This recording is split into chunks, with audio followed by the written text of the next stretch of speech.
really give enough credit to. When you watch how good they are here, as the Movistar team is coming into the split. Oh no, this is Caja, excuse me. And it looked like they were fourth best at that point. But the technical nature of this discipline on a course like this, with a predominantly tailwind course, really fast, it's going to make it really tough. Well, that will clearly give you an indication of just how windy it is here on the Atlantic. And just what a beautiful bucolic scene here for the start of the Vuelta. Have you ever been in a race with a start like that? This is Team Argos. No, look at them, they have 5 guys, so they used up all their guys coming into the finale, and they're sitting in the 3rd spot as they come to the line. And Team Argos with the youngest team here at the Vuelta. Team NetApp still with the time to beat a 30.34, and Team Argos crosses the line over a minute back. And so you're starting on a pontoon, and then you've got a team time trial where it's not some flat sprinter stage, Todd, where some GC guys can lose some time on stage 1 as Team Saxon is underway, and they will be losing the takeoff to their team at the end of this year.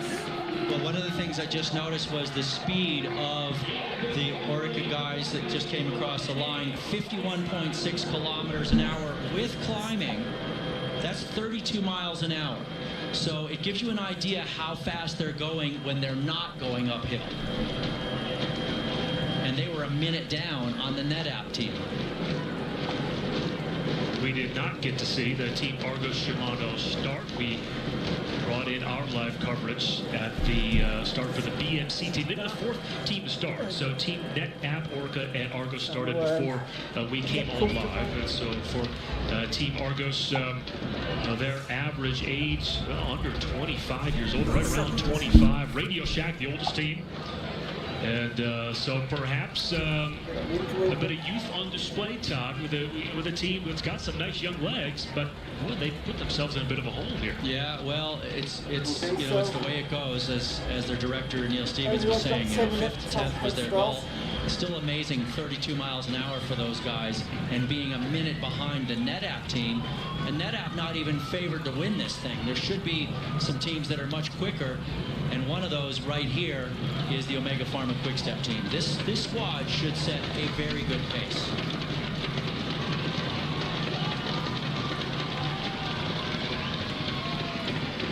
Final 4 riders for Argos coming to the finish line.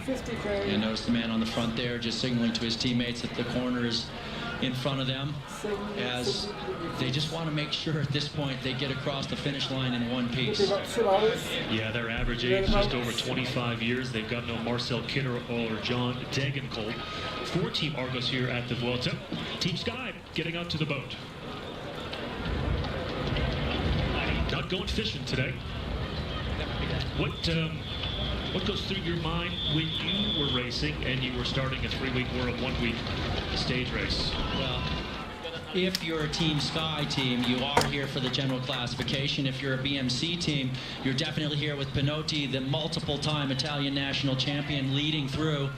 And they want to try and win this stage, but they end up in second by 1 second to NetApp. Just off of the pace, BMC 30.35. So Team NetApp, through the first 4 teams, has the time to beat. They're a pro-continental team, perhaps coming into this debut Vuelta with a bit of a chip on their shoulder. Well, certainly the BMC team wanted to try and win this team time trial. They knew it was going to be hard, but I don't think they ever thought coming in that the NetApp Endura team would be 1 second ahead of them at the finish line. Well, no Taylor Phinney for the BMC team. It took a nasty spill at stage 6 last Saturday at the Eneco Tour. This is Cofidis at the 20K split, so it was Team NetApp and then BMC. Cofidis is about 46 seconds off the pace. You can see guys getting trailed off the back of that team, and back here, it is the big men on this Belgian team, Omega Pharma Quickstep, These guys have a lot of horsepower, and I really expect they will have a pretty good ride. You were asking me what guys are thinking about, though, as they get ready to start. And then we got into the finish of the BMC team. So everybody has different objectives. BMC is not really here to put a guy on the podium overall. They're here to target specific stages, and one of those would be the team time trial today. Also, Philippe Gilbert wants to win stages. And so here's where we are right now. At the 9.2K split, so Omega Pharma, no surprise, has the top time at that split. Lotto Belisol just underway. And this is not the strongest Lotto team that they probably could have sent to a Grand Tour. Well, let's remember that these guys are required to do each of the World Tour events. And eventually, your team just gets worn out. And so you end up having to send guys that you maybe have a different objective, which is to do some developing. And that, to me, looked like it was Serge Powell's, who was just coming off the back of the Omega Pharma train. Kevin DeWard at the back there, number 162. There is Tony Martin, 161. These guys are falling apart a little bit right now. This is not good. You see Tony Martin had to get right back in there on Gianni Meersman, but they're trying to close down the gap. And look at this, more than one guy in the wind. You never want that in a team time trial. You got to be right on that wheel. These guys are starting to crater. So Tony Martin and Gianni Meersman trying to keep it together for Omega Pharma. Team Sky yet to start. Cannondale getting onto the barge as they are now about to get off the barge and get onto the pontoon for their start for the Stage 1 of the Vuelta. Team Sky, they were second at the team time trial at the Tour de France this year. 3 seconds off the pace of Orica, but no Chris Froome, no Bradley Wiggins. But they do have Rigoberto Urán. This is a very different Team Sky squad than we're used to seeing without either a Wiggins or a Froome or a Porte. And Cofidis, solid ride for them as they're inside the top 5 right now, but I think that place is going to fall before the end of the day. Team NetApp still has the fastest time at the finish, 30.34, and Cofidis 31.54, so 1.2 back. Cannondale now on course and the man to watch, Ivan Basso, who has won the Giro d'Italia twice. Well, Basso and his team putting a lot of stock in his legs and his preparation for this race. For me, I would be surprised to see Basso truly fighting it out for the top step of the podium, but you just never know with a wily old veteran. I mean, he can put it together at times. Now let's have a look at his team. Notice how 3 guys are a little bit off the back, so they're more in the wind. They're having to close down this gap. That means they're having to work harder than they need to. Team Saxo takeoff. Evgeny Petrov, the Russian, just getting spit out the back. So now he will just get into sort of the diesel mode and make sure that he makes the time cut. See how many guys they have left. It looks like they may have the other 8 up here. And now this is actually, this is Team Saxo takeoff. So that may have been one of the Consolet riders that was dropped, because now you've got Saxo with Roman Kreuziger. We saw him right before the last break. He has had just a fantastic year. The 27-year-old Czech was 5th at the Tour de France, won the Amstel Gold. Indeed, but right now, everybody's trying to dethrone these guys. This is what's known as the hot seat. An individual time trial, it's just one chair. But when you have a team time trial, you got to have 9 there, as those guys are the ones everybody is taking the shot at right now. I guess this is the extent of the climbing today, just a bit of an uphill. But you could see the guys in the back out of the saddle. And it's still the time of Omega Pharma at that early intermediate, at 9.2K, that they had the fastest time by 14 seconds over BMC and Orica Green Edge. And now the finish for Omega Pharma. So let's see, can they beat the time of Team NetApp? This could be the fastest time of the day. You've got the 5 riders, so they did not have any problems on the final finishing section. And yes, they take the lead by 19 seconds here, stage 1. And Tony Martin there leading them through, the 2-time world champion with the jaw wide open as he just flogs himself. Remember, they only had 5 guys for the last 7 kilometers, so that was a brutal day. That's Bjarne Riis, the director and team owner for Saxo Tinkoff. So he's talking into the guys' radios. They can hear what he says. He's giving them instructions about the course, about their pace. He's trying to encourage the different riders and just words of encouragement. And he has to know how to get the most out of his riders. AG2R coming into the 20K split. Omega Pharma with the fastest time, and AG2R's got a bit of work to do over the last 7K. They're almost a minute down. Not a good day for that French team, but they're not known as a team time trial squad. So they may be a little disappointed, but it's not that really surprising. Well, music. Tough to tell. Kreuziger now just getting on the back there. As Irizar on the left, just walking by Fabian Cancellara. Cancellara, a perfectionist on his bike.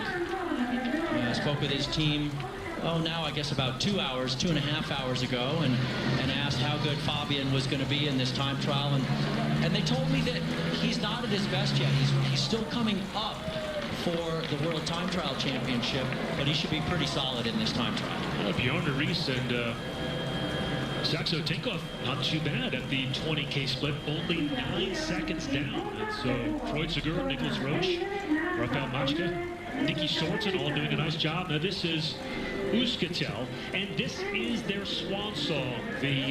So easy to catch their orange jerseys in the peloton, but this is their final year of existence as Lampre approaches the finish line, and they will be nowhere near the fast time laid down by Omega Pharma, just trying to get in under 31 minutes, and they just do at 30.55, so they are 40 seconds off the pace. Yeah, but you know what this finish tells me? Michele Scarponi is on the front, right there on the right side of your screen, leading him into the finish. It tells me he really is hungry. He wants a result here. He's pushing his team at the end of this time trial, saying, we need every fraction of a second we can get, because I need that for the general classification battle. Well, first edition, there were only 50 cyclists back in 1935. The first time trial just before Todd got into the peloton, 1941. Then Roberto Heras with the most career Vuelta wins with 4, 05, 04, 03, and 2000. AG2R across the line in the 8th spot, a minute 25 down. So that's a bit of a gap now that will have to be made up by Carlos Bentancur, the youngster, the Colombian.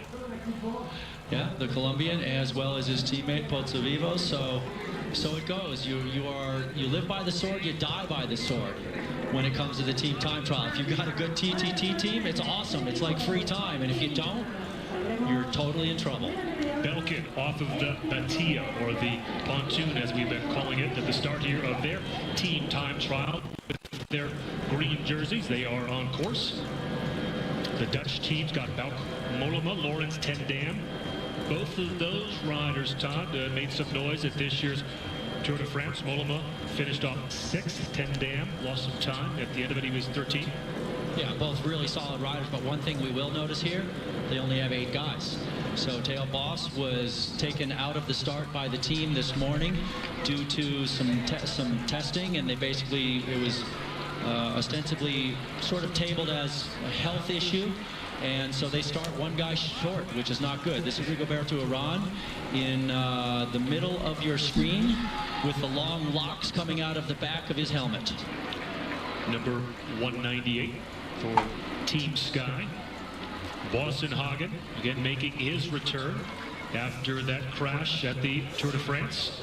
Astana will be the final team to start today. The Kazakhstan team started in 2007. And they have the reigning Giro d'Italia champion, Vincenzo Nibali, the 28-year-old. Also won the Vuelta back in 2010. He actually won the Vuelta without ever winning a stage that year. It was a good battle, though, I have to say, as day after day in the mountains, he was challenged. Boston Hagen, number 192 there, struggling to stay on the wheel of Dario Cataldo. Yeah, a little bit. Wow, this is, whoa, and Boston Hagen looks like he's about to come off. Really uncharacteristic for the Norwegian strongman, and that's it. I have a feeling they're going to lose him here right at the beginning of the race. Well, he took a lot of time off of the bike after that crash at stage 12 of the Tour, and perhaps just simply does not have it here. He's just not ready for this type of intensity, but it's just not a surprise. Yeah, it's just not right for Boston Hagen, and that's it. I mean, he just went as deep as he could go to stay on, and he came off. That's a big loss for the team. Saxo Tinkoff. Okay, so if we get to the about 30 and top a of the half, hill, so 30.31. They are 16 seconds back of the same time as the Omega next. So they lost a bit of time. They were about 9 Couple seconds of back at the 20-kilometer checkpoint. But still a really good ride for them, because they've got some men who are so definitely that's good in the tough general stage. classification, and that's a good place to be. Yeah, Nicky Sorensen, they're better than the 38-year-old who won a stage at the Vuelta back in 2005. Although we keep talking about a veteran or an old man in the peloton. Wait till we get to Chris Horner. Oh, Yeah. Well, and for Saxo Tinkoff, the man they'll be riding for in the general would, of course, be Roman Kreuziger. So it's a good spot for him. There's not really anybody in the Omega Pharma Quick-Step team that has that general classification potential. So these are the guys that are leading the stage at this point. Well, Zdeněk Štýbar surprised us at the Eneco Tour, but there's quite a bit of difference between a one-week stage race and a three-week Grand Tour. You can see the flags fairly stiff in the wind here at the start. And this is Radio Shack set for their start.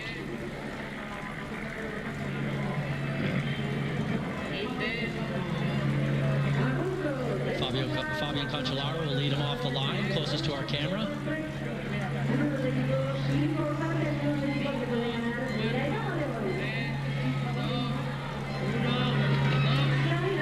Well, Chris Horner, the American, 41 years old. He is the oldest here at the Vuelta by more than 2 years over the Italian Matteo Tossato. Horner finished second at the Tour of Utah earlier this month. He's been hampered this year a bit by a knee injury, but as always, not suffering for confidence. And he would love to be in the red jersey at the end of tomorrow's stage 2. Can he do it, Todd? Oh, boy. I don't know, quite honestly. The thing I love about Chris is that he's the eternal optimist. And the thing that's really difficult to know about Chris is he's an eternal optimist.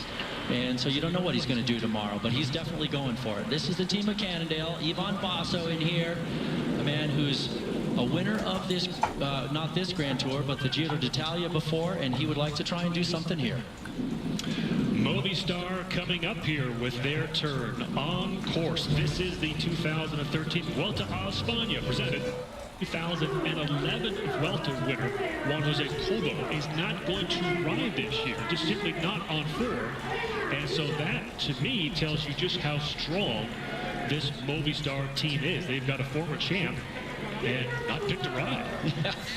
Yeah, that's got to be tough on him. But Cobo is a guy who struggles and has struggled over the years with motivation and depression, and that really impacts his fitness level at different times. Valverde won the Vuelta back in 2009. Was second last year. He's a guy that has been close but no cigar so many times at the World Championships. Second twice. He was third last year. What does he need to focus on here at the Vuelta to get another Grand Tour win? So many of the climbers keep talking about they climb that penultimate stage. Many think it won't be decided until then, stage 20. Well, the Angliru is wicked. It is an absolutely brutal mountain. But one of the things that the critics of Valverde have spoken about over the years is that he tends to lose time. He gets eliminated in a split in a crosswind or something on days that are not really mountainous. And so he keeps his focus and he keeps his positioning good on the really mountainous days, but on the other days he lets his guard down a little bit at times. What we've seen over the last handful of years is he's getting better at that. But it's 3 weeks of racing. I mean, if you think they average probably 5.5 hours a day for 3 weeks, it's a long time to keep your focus up. Valverde was 8th at the Tour de France despite that disaster on stage 13. Had the flat, lost 10 minutes, exactly what you were talking about. Well, and sometimes it's been mechanical problems that have taken him out. He's been involved in crashes at the Vuelta last year. He was in the Jersey. He was taken out in a crosswind crash. You know, sometimes you just can't win. And Valverde is a guy who's got the talent. He just has to put together the right race. Overall finishing results so far, still Omega Pharma at 30 minutes and 15 seconds. Team Saxo take off in second with a nice time, 16 seconds off the pace. And it was Team NetApp, the first team to start today, the Pro Continental team, that had the early lead and a nice performance for them as well. Team Sky now approaching the finish line, and this is an excellent performance for Team Sky. Some of their bigger names not here at the Vuelta, but these guys don't care as they are pushing for the line. They will finish just behind Omega Pharma on the last quarter, 30 minutes and 21 seconds. They move into the second spot, 6 seconds down. Really impressive, actually, to see the Sky guys putting in that type of a ride after losing Boassenhagen early in the race. And it's not really a team made up of team time trial specialists by any stretch of the imagination. That bodes really, really well for their GC hopes for Sergio Henao. I'm sure the riders are glad they put the glass down on top of that surface. You think? You know, we don't want to start the race in a cyclocross type atmosphere as we are now ready for the final team to start. It is Astana. The Kazakhstan team started in 2007. Garmin Sharp now still on course. I believe this is approaching the 20K split. And they're 59 seconds down, 22:56. Well, not a great start to this third Grand Tour for that squad, but they still will have plenty of opportunities as time wears on to flex their muscles in different ways. Maxim Aglinski, the 32-year-old Kazakhstan rider, 9th at the Eneco Tour last weekend.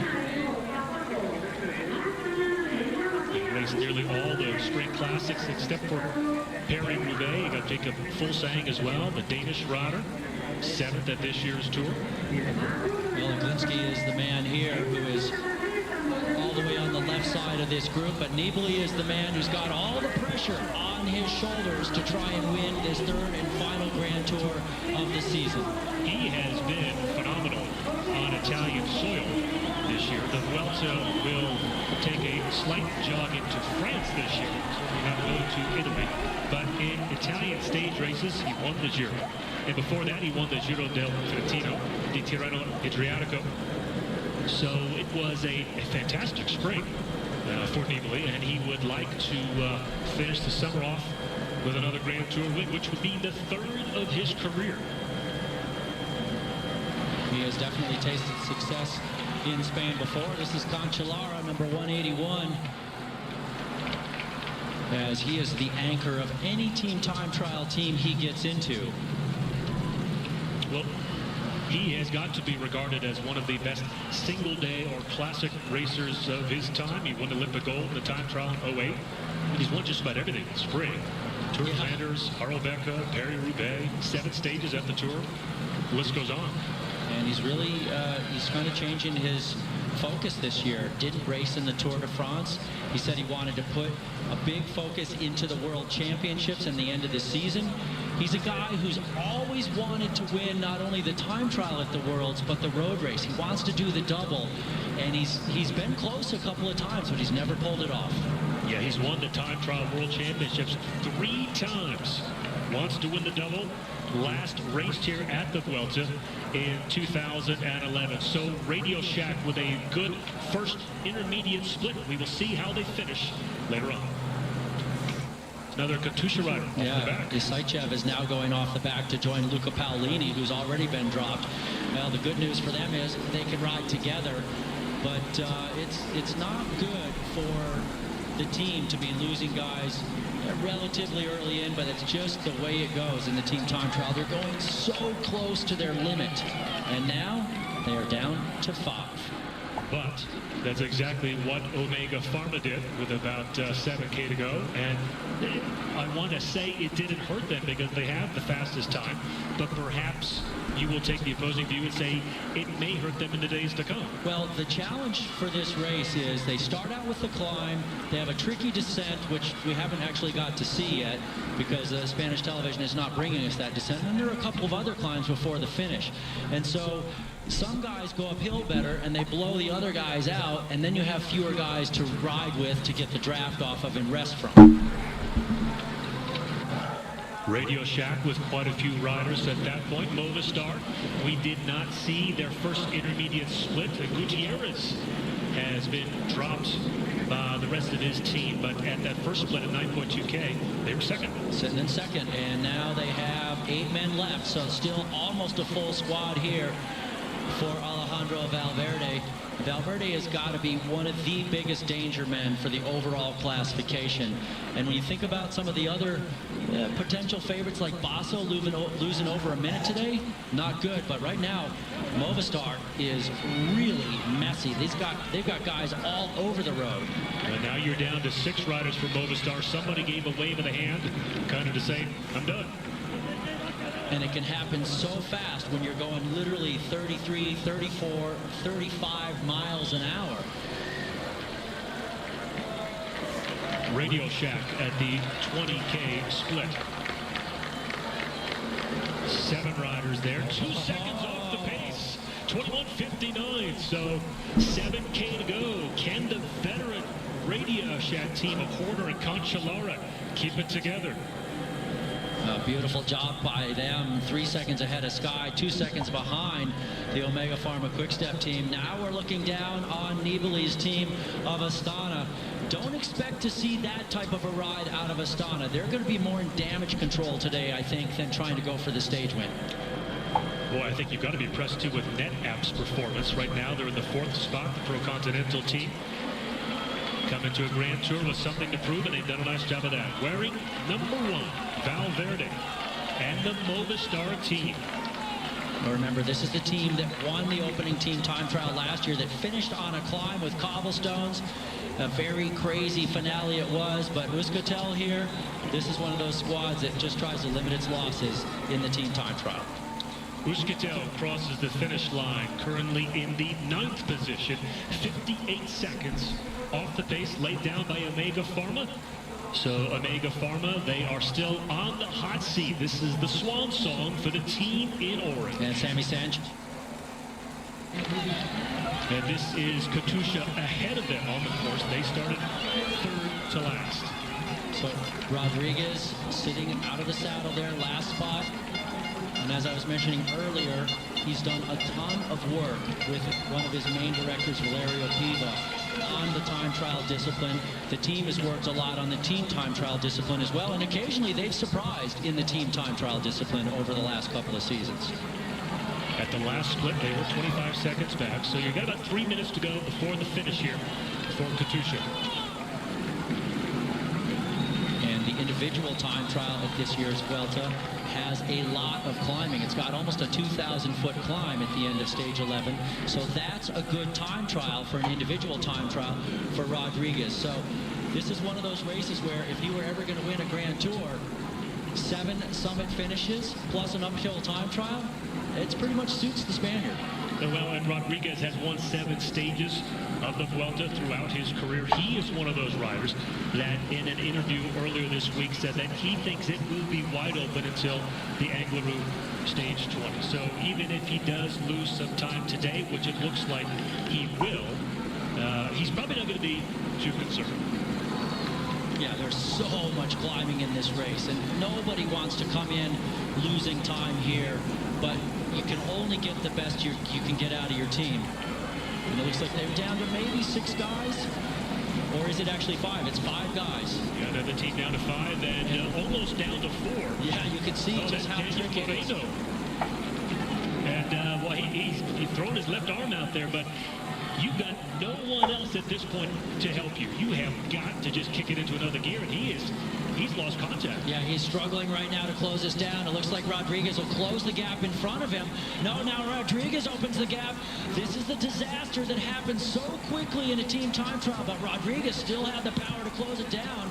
But Moreno still struggling. They may have to ease up for him. Well, Moreno fit here last year. He won a stage back in 2011, and he is hurting. They have to wait. It's the time of the 5th guy. These guys can finish 3 minutes in front of him. They will get his time. They have to wait for him.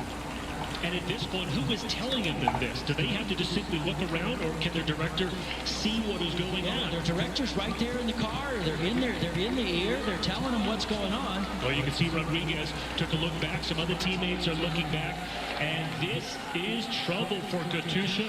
And Rodriguez is sitting up. Rodriguez, yeah. And Konashev, the director, he's a real hard-line, old-school, former Russian racer, but he has not whipped this team into shape right now and said, guys, you gotta wait. So from the brilliant performance of Radio Shack to the disaster here in the final few K for Katusha. Okay, well, they've come back together now. Now they need to get back on the throttle. Back down the course. This is Astana at the 20K mark, 21:49. And is that correct? They have the fastest split time at the 20K. They do by 8 seconds. Wow. How about that? Totally impressive to me. It's not the ride I expected out of that team. I really thought they were going to be just having a solid ride in the team time trial. It's not over yet, but that is a brilliant performance. Okay, now that Katusha is all together, Todd, can you put it into words? How much time do you think that struggle there cost them? A handful of seconds, you know, probably fewer than 10, but every second does count, and it really frustrates the guys at the same time. 200 meters. Clock is ticking. 30 minutes and 9 seconds. Radio Shack with that time just took the overall lead away from Omega Pharma. Katusha will not challenge it, and they are 49 seconds down. So Joaquin Rodriguez, looking for his first Grand Tour win ever, will have to race starting stage 2 in a deficit. And I tell you, there are a lot of guys that are going to be happy about that tomorrow. Guys like Chris Horner who want to try and ride into the Jersey, and he'll have a nice cushion over Rodriguez. So we're down to our final 2 teams on course. This is Movistar, started 4 minutes ahead of Astana. And Astana, astonishing perhaps that they have the fastest split at the 20K intermediate. So Movistar now 27.5 minutes. They've got 6 riders, Todd, down to 5 yet.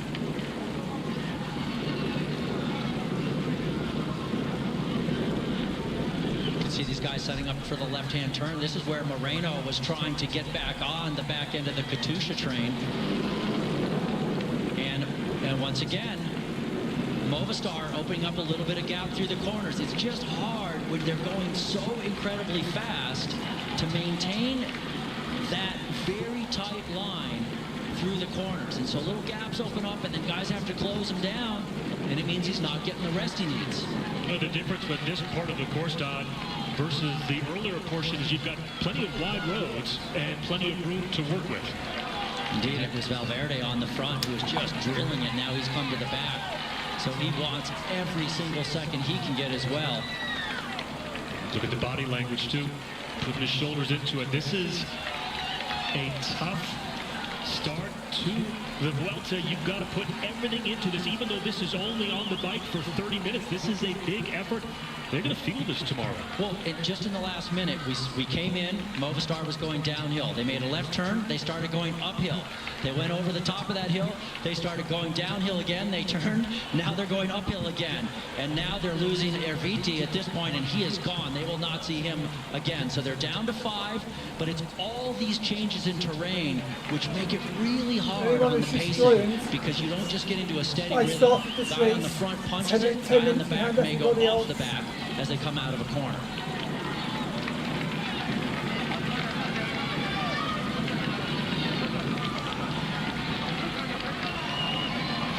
Final kilometer for Movistar. Valverde sending in the second position. Right behind Moreno. Time to beat 30 minutes and 9 seconds. And they are now approaching some of the Katusha riders. And that might have slowed them down a bit as the moto kind of sitting on the horn, telling them to get out of the way. Yeah, you could definitely hear the urgency there on the horn as some guys off the back and they're just riding to finish. Other guys here, they're riding for the time for the general classification. Boy, what a great scene here in San Sancho, right? On the Atlantic coast, a beautiful town that is swelled in numbers due to this race, of course, and the vacation season. And they're in for a treat here tonight. Radio Shack and their lead is safe. Movistar trying to limit the damage. They're now in the 4th spot. And how far will they drop? Will they finish 4th? 19 seconds down of Radio Shack. So they did suffer a bit there in those last few K. Yeah, very respectable ride for them, but not the winning performance they had last year. And I think that they will be maybe mildly disappointed with this ride, but, you know, it's not a bad way to start the race overall. One team left on course. It is Astana. They had the fastest split time by 2 seconds, 20 kilometers in. Sitting in the 2nd spot is Omega Pharma. 6 seconds behind Radio Shack. So Radio Shack and the veteran Chris Horner hoping to wear red either tomorrow or the next day. And at 41 years, Todd, his chances to race in a Grand Tour, this might be it. Well, the American never ceases to amaze and surprise me. And one of the things I really love about a guy like Chris Horner is he is a competitor through and through. I mean, he came back to Utah just a couple of weeks ago. He hadn't done a race in, I don't know, since March. So you do the math, 5 months. And he said, oh, yeah, I'm here to win. And he almost did. I mean, he was close enough. So when he tells me that he wants to ride into the red jersey as the overall leader tomorrow, I have to believe the man. The question is, can he do it? And this team here, the Astana team, looks like 7 guys left. They had the best time at the 20K mark, which was a little bit of a surprise to me, and they still have 7 guys here. So this could be the new best time. Fulsang and Grivko and Iglinski and Nibali. So some big names on the Astana team. Seeing if they can start the Vuelta with a win in the team trial, or will it be Radio Shack? Radio Shack, excuse me, Cancellara there. So right now, Chris Horner, when we're thinking of general classification men of the Radio Shack team, about 19 seconds ahead of Valverde and about 49 seconds roughly ahead of Rodriguez. So that GC battle tomorrow is going to be interesting, there's no doubt. And there's Chris Horner coming over to congratulate his teammates. Towels around the necks. It's been a satisfying day here. A big smile on Chris Horner's face. You know, when you get to that age, we've all been there before, right? You seem to really savor it. You seem to savor and enjoy it a little bit more. Hey, speak for yourself there, big boy. Indeed. So, Chris, you know what? Chris always has a smile on his face. That's he's a positive guy. Finishing stretch for the day for Astana. 30 minutes and 9 seconds for Radio Shack, and approaching 29.5 for Astana. Vincenzo Nibali the reigning Giro champion, looking to win the Vuelta for the second time in his career. Won it in 2010. And this would be a nice start if he can get some time on his competitors today. Yeah, a little bit of strength in numbers with these guys with still 6 riders left. Final turn. And it is Nibali on the front. Now he's into the second spot. So the 5th rider across the line, and yes, Astana moves into the top spot. They win the team time trial, stage number 1 of the Vuelta by 10 seconds. And so Radio Shack is dropped into the 2nd position. And Astana has brought the goods to the Vuelta. A great performance here on the opening day. Fantastic ride for the Astana guys taking the stage. They will have the first man in the red jersey, and now they have to defend it on the first day, which finishes with a mountain finish tomorrow. We will take a pause and be back right after this to wrap up day 1. And welcome back. Stage number 1 of the Vuelta is in the books, and Team Astana, well, Todd, they saved the best for last. They win the team time trial, and it's a good start to the Vuelta for Vincenzo Nibali and Jakob Fuglsang and the rest of the Astana team. Yeah, great job by those guys. Now, they did have the benefit of knowing all the other intermediate time checks. It looked like Nibali was going to try and go through that final finish line first, but in the end, it didn't come to pass, so he will not be the man in the red leader's jersey, as it's a team effort that gets them the win today. The results from stage number 1, Astana 29.59. It is Radio Shack's 2nd place, 10 seconds back. Omega Pharma is 16 seconds down. Sky with a good performance, and then Movistar is 29 seconds down.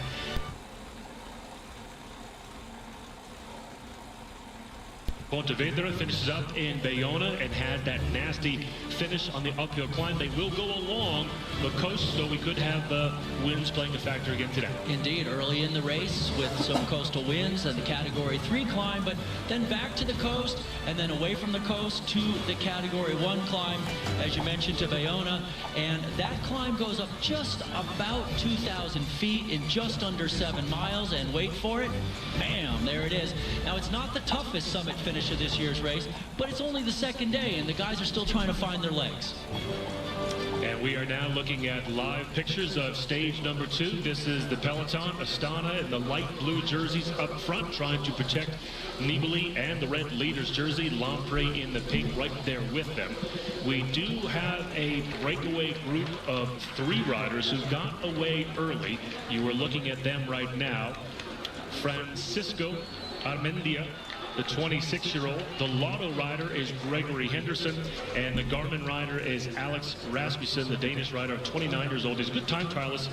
And Henderson, actually, he won a stage here at the Vuelta back in 2009. And with inside of 100 kilometers to go, they had their lead stretched out to over 12 minutes. A huge advantage for those guys. And, you know, it's always great to see Henderson in a move, because he's a guy who's really the lead-out man for Andre Greipel. Greipel not in this race, so Henderson has been given the free hand to try and win some stages. Now, I would expect him to try and win them from a field sprint, not from a breakaway like this, but it's always good to see the Kiwi out front. What's at stake in today's stage number 2? You see the jersey, the overall leader in red, points in green, and then the mountain leader, that's white with blue polka dots. Indeed, and they'll be testing those legs in the mountains at the finish today. And we'll also see if Brajkovic holds on to that red leader's jersey, or if it possibly swaps shoulders to his teammate and team leader Vincenzo Nibali. They're tied on time coming into the day. Or if a guy like Horner, who comes in 10 seconds down, or other guys manage to pick up that little bit of time they need. Remember, a 10-second time bonus on the finish, 10, 6, and 4 for the top 3 places. That breakaway of 3, not too much of a worry right now for the peloton, because you do have, the peloton has not been broken up. They can work together, need be, and you do have that uphill finish. None of these 3 riders are considered a GC contender. Caja that is Armendia in the green and white, and then the Lotto rider in the middle, and then it is Rasmussen in jersey. Indeed, and these guys, you know, these are tough ways to make your living. In a three-man break when you got a giant peloton behind you, 65K to go for them. And you can see just how much Rasmussen is grinding away on the front, taking a big, long pull. He's got Henderson sitting on his wheel, saving about 1/3 the energy that Rasmussen is putting out by being in the draft.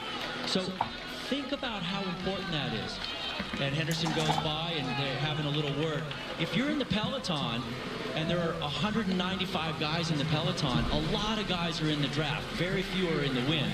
These guys have to share that workload all day long.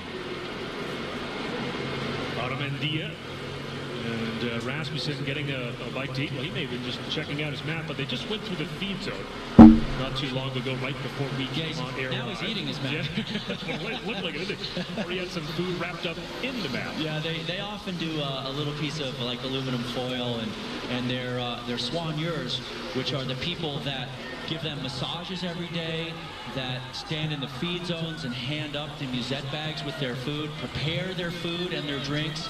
Those soigneurs in the evening and the morning before the race, they actually, some of them make these little sandwiches. All teams have different systems and riders like different things, but they come up with what works for their team. As you can tell, it's a beautiful day of racing in Spain. The three riders have a nice lead, but there is over 63 kilometers for the peloton and our main leaders to reel it in. Gregory Henderson for Lotto, stage winner of the Vuelta 4 years ago, has also won a number of stages: Paris-Nice, the Eneco Tour, Volta a Catalunya. Now, Henderson's a very, very able sprinter. And interestingly, at the intermediate sprint, the first one that they went through, Rasmussen took the top honors there, and Henderson took second place. So it makes me think that maybe Henderson was not necessarily going full out for that sprint, but honestly, Rasmussen's pretty darn fast too. And so sometimes you just never know sort of how they play each other a little bit. And there's a lot of tactics going on in the bike race at all times. Number of Longpre riders up in the front. Scarponi, their main GC threat for this year's Vuelta, 56 seconds down coming into today's stage number 2. Yeah, another of the men who suffered from that team time trial. And unfortunately for him, he's one of the GC guys who can be a real contender in a race like this with a lot of uphill finishes. So his team doing a lot of work on the front right now. It just tells me that we're going to see some fireworks on the final climb. If Scarponi's team's on the front and, you know, he's down quite a bit, Katusha lost 59 seconds with Rodriguez. He's very explosive. We're going to see some guys swinging in the final 7 miles. Beautiful aerial footage of this portion of Spain as the riders will be on the coast for a fairly sizable portion of today's stage number 2 before they head inland to the finish. And Bayona, known as the first community in Europe to receive news back in 1493 that Christopher Columbus had discovered the New World. How about that? Well, that's the old news right there. Certainly love to show it off.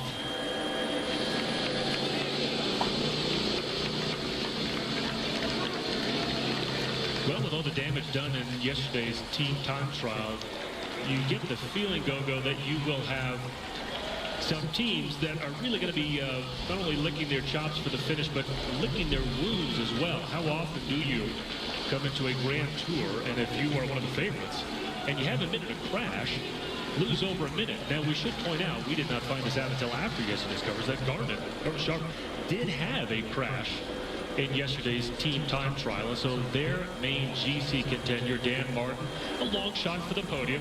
The Irishman has had a fantastic year so far, but he comes into today with a deficit of 141. Yeah, it's really a tough day for the American Gardner Sharp squad yesterday. And like you said, we didn't know it because they didn't have a TV camera with them. There are only a few motorcycles out there with cameras, and they pick who they're going to follow, and they missed it. But I spoke with Bingen Fernandez, the director, earlier today, And I asked him what happened. He said they were flying on the initial descent. He was telling the guys through their race radios, guys, just hold back a little bit. We don't want to have any crashes on this descent. It's tricky, it's narrow. And all of a sudden, guys started flying off the road. Michael Kretter is in the race today, covered with road rash on his hips and elbows. He woke up, he said he felt better, but unfortunately, Coldo Fernandez broke a rib. They brought him to the start this morning. He was actually going to try and start, but he was dizzy, and Bingen said he was pale. So they said, look, dude, we're not going to let you race. So we have two racers that have already dropped out of the Vuelta. Teo Vos, the sprinter for Belkin, did not even start this year's Vuelta on stage number 1. So we will step away for a pause and return to stage 2 coverage of the Vuelta. Can't imagine we will not see him figuring into some breakaways. Now we are approaching the intermediate sprint for our front three. Not much of a breeze on the day, just perhaps a little bit, but it looks like we've got great racing conditions. Nor do we see, it seems to be too much of, I guess, a desperation at this point for these intermediate streets. I mean, is it that big a deal for these three riders to get these points? Well, what's happening is Armandia is leading, so he has no interest in him. Henderson sitting on the back is trying to mark Rasmussen, so he will work on his timing. He basically wants to get to the point where hopefully Rasmussen goes early, he can ride the wheel for a bit and then come out of the draft. Or if Rasmussen waits, then Hendy will jump when he thinks he can accelerate all the way to the line. That's sort of the timing issue with sprinting. And so Armandia now getting in the back of the front three. He has done his pull. Remember that there are not that many points available for these intermediate sprints. So unless some of these three riders are near the finish, they will, in all likelihood, not be wearing the green points leaders jersey tomorrow. 25 points for the stage winner.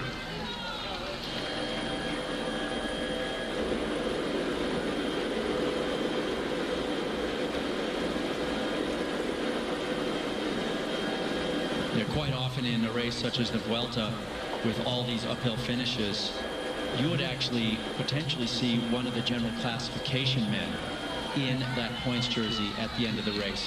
A guy like Joaquin Rodriguez, who contests so many of those finishes, he racks up tons of points on the summit finishes.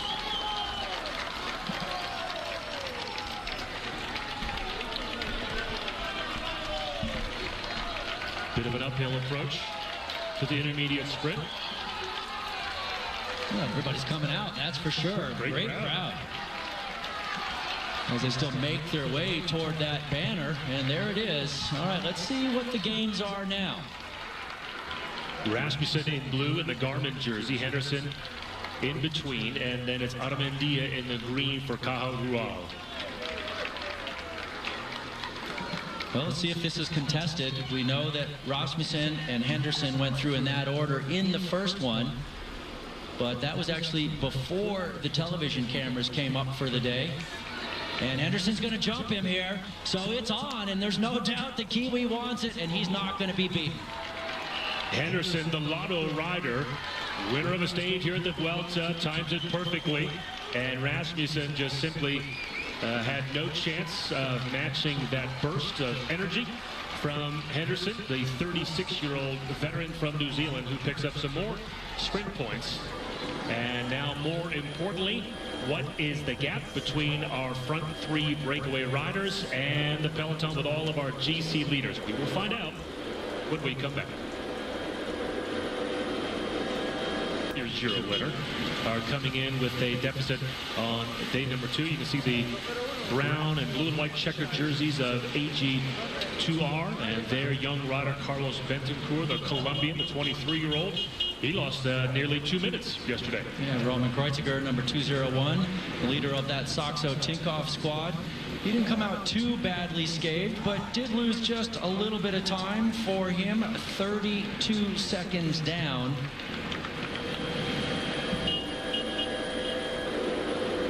So 28.4 kilometers to go. So we are about About 17K to go before they start the climb up the Monte de Grova. And the wind is still blowing. Now the peloton getting stretched out a bit, as the teams you would think, certainly Astana, would start to work in earnest to reel these three in. And notice how we continue to see the speeds are quite a bit slower now. It's because there are a lot of these false flats. And so the guys are having these uphills that are hard to distinguish, but you can certainly feel them. 6:04 now, the gap, so it's definitely coming down. Well, it was right around 7 minutes before we took that last break, so over just the last few kilometers, they've lost a minute. We still have Lampre at the front two riders, then Johnny Hogerland. Bregovic, our leader in red, and Astana. Their entire team there. Well, we saw some rough teamwork yesterday in that time trial in the last few kilometers. Some guys just were not ready to go. For Katusha, it was surprising, a guy like Daniel Moreno, who struggled so much. What a surprise. Yeah, sometimes it just, if you're off the littlest bit in a team time trial, you are going to be in for a ride that you want to forget as quick as possible, because you are going to be put to the task so quickly and held there for the entire duration until you get dropped. If you're curious, the last man to win the Giro and the Vuelta in the same year was Alberto Contador back in 2008. A notable absentee from this year's Vuelta. Yeah, he just said he didn't have the stuff to do another three-week race after the Tour de France. And I totally relate to that. And this is Bauke Mollema, the Sky Man out of the saddle, leader for that squad. And he's just chilling, riding at the back with a bunch of his teammates, no stress. He'll be feeling a little bit of stress later on, because everybody who wants to be in the general classification is going to have to get up to the front, fight for position into that final climb of 11 kilometers, and then have the legs to make it happen as well.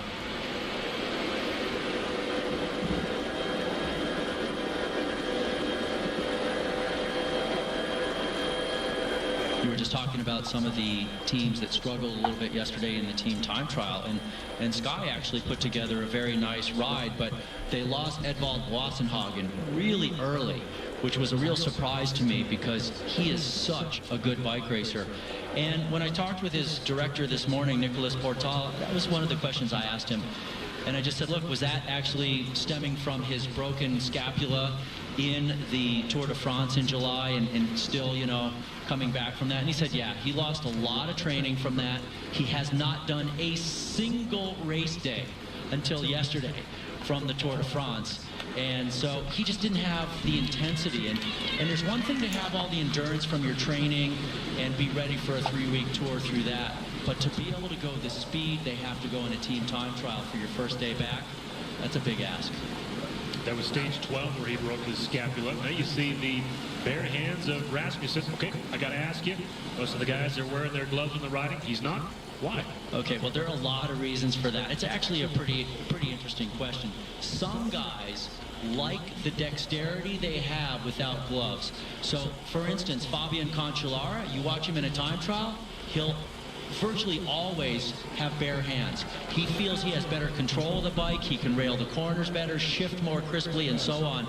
Other guys will wear the gloves because of the padding, because of the crash protection, and oh, by the way, it typically has the sponsor name on it as well, so it's just another way to do the favor that your sponsor wants. These sponsors put in millions of dollars into these teams, and that's why these guys are plastered everywhere with Lotto Belisol or Garmin Sharp or Caja Rural. There's a lot of money behind these teams.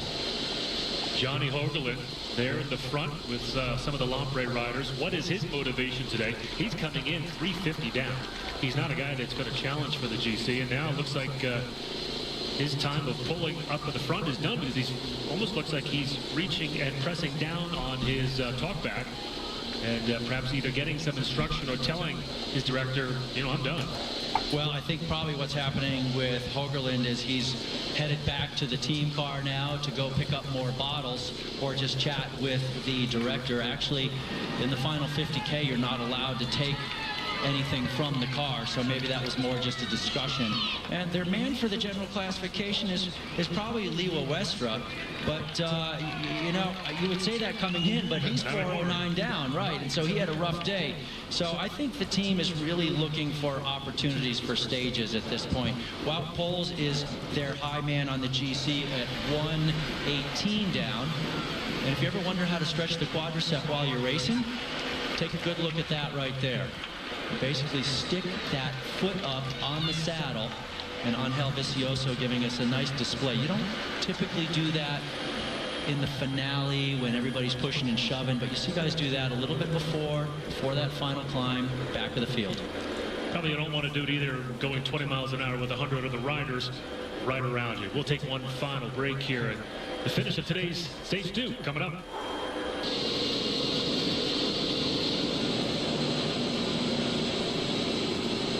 $5K now to the climb up the Monte de Grova. And will there be quite a bit of, let's say, anxiety or pressure to get near the front at the start of the climb? Or is that really only in the case of a shorter climb and a more of a kind of a climbing sprint finish? In other words, will there be much of a race to get to the front in the peloton as they start up their climb? I think you could say anxiety would be understating what guys are going through right now in the peloton. This is the first summit finish of 11 summit finishes. So look at how fast the peloton is going right now. They're absolutely ripping. This is probably almost 40 miles an hour. And they know that setting up for this climb sets the tone for their general classification rider for the rest of the race. This is a huge setup right now, and it is going to be absolutely blistering and a lot of fighting getting to that base. Cannondale in green doing a hard pull at the front moments ago for Basso. The gap now between the peloton and our breakaway of 3 is under 4 minutes. And with such a long climb, there could be quite a bit of suffering for that front 3. And this also as well, we need to get back to this point. This is going to be really illuminating to see which of our GC contenders has got their climbing legs set to go. Yeah, illuminating is a great way to describe it, because there's basically going to be a giant spotlight as things thin out and separate on that climb. I have to think Joaquin Rodriguez is going to come out with both pistols loaded and just be taking the big shots at everybody, because he loves the uphill finishes. But Valverde is great at them. And then, of course, Sergio Henao, the Sky Rider, the Colombian, he's got something he wants to prove. And Nibali, all he has to do is mark those guys.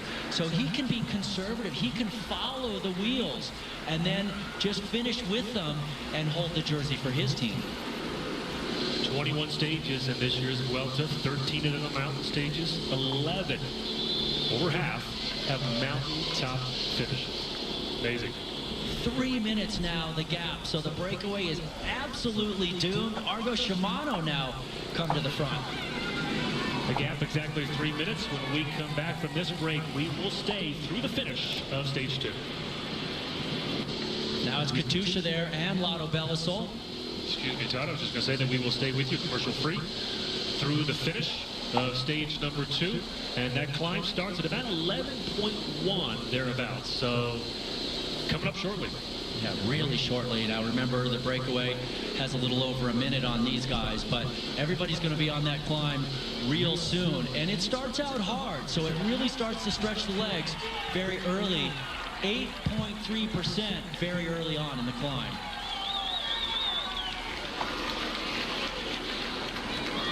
Well, these three have done a fantastic job today. I think it's no longer a question of if they will get caught, but when. Yeah, we just saw those cars coming out of the gap. So here they are. They're on the base of the climb, over 8% where they are, where the peloton is flat and very fast.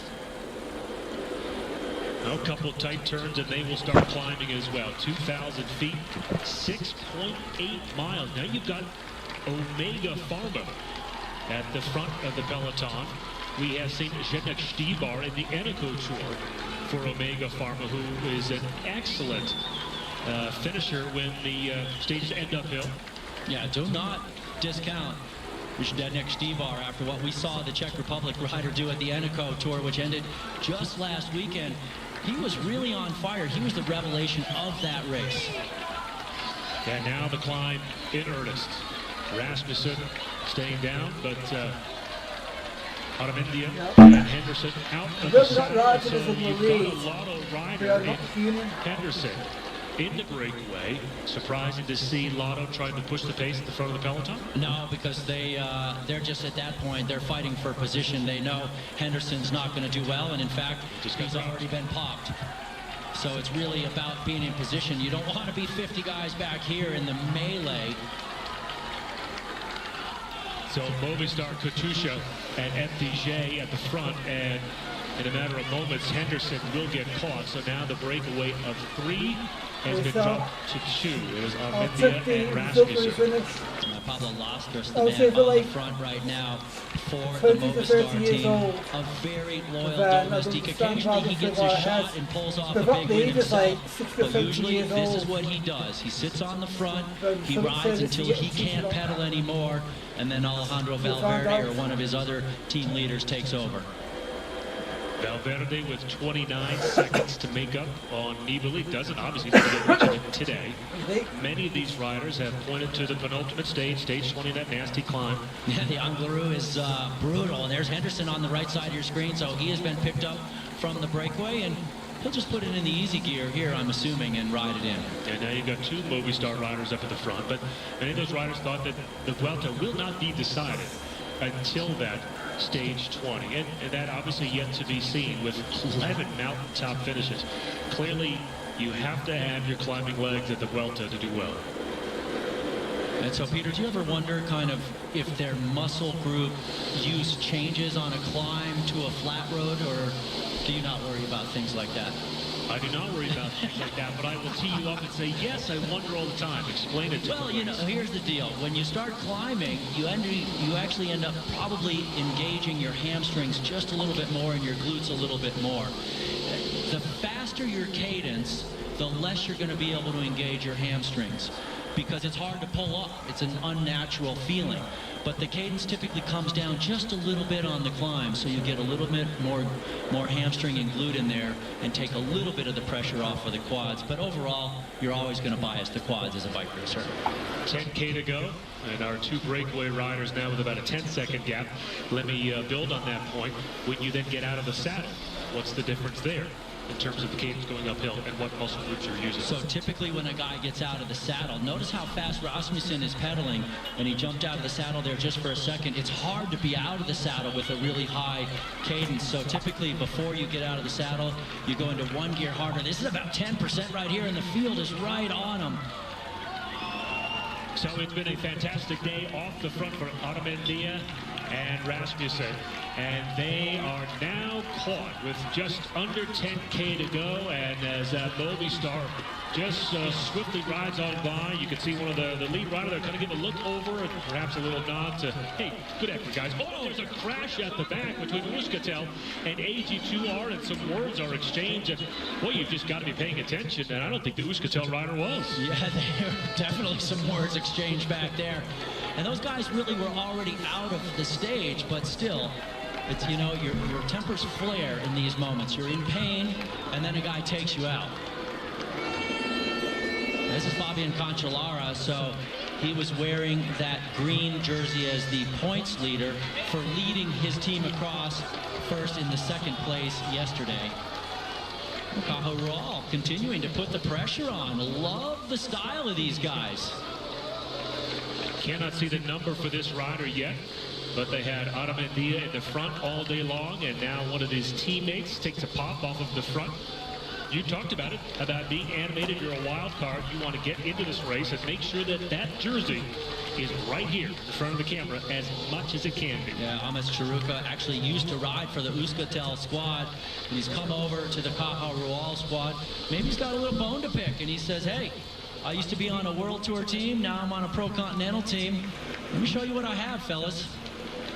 138 down coming into today. Yeah, this guy always on the attack, Chiruka. 9K to go. Attack on the steepness.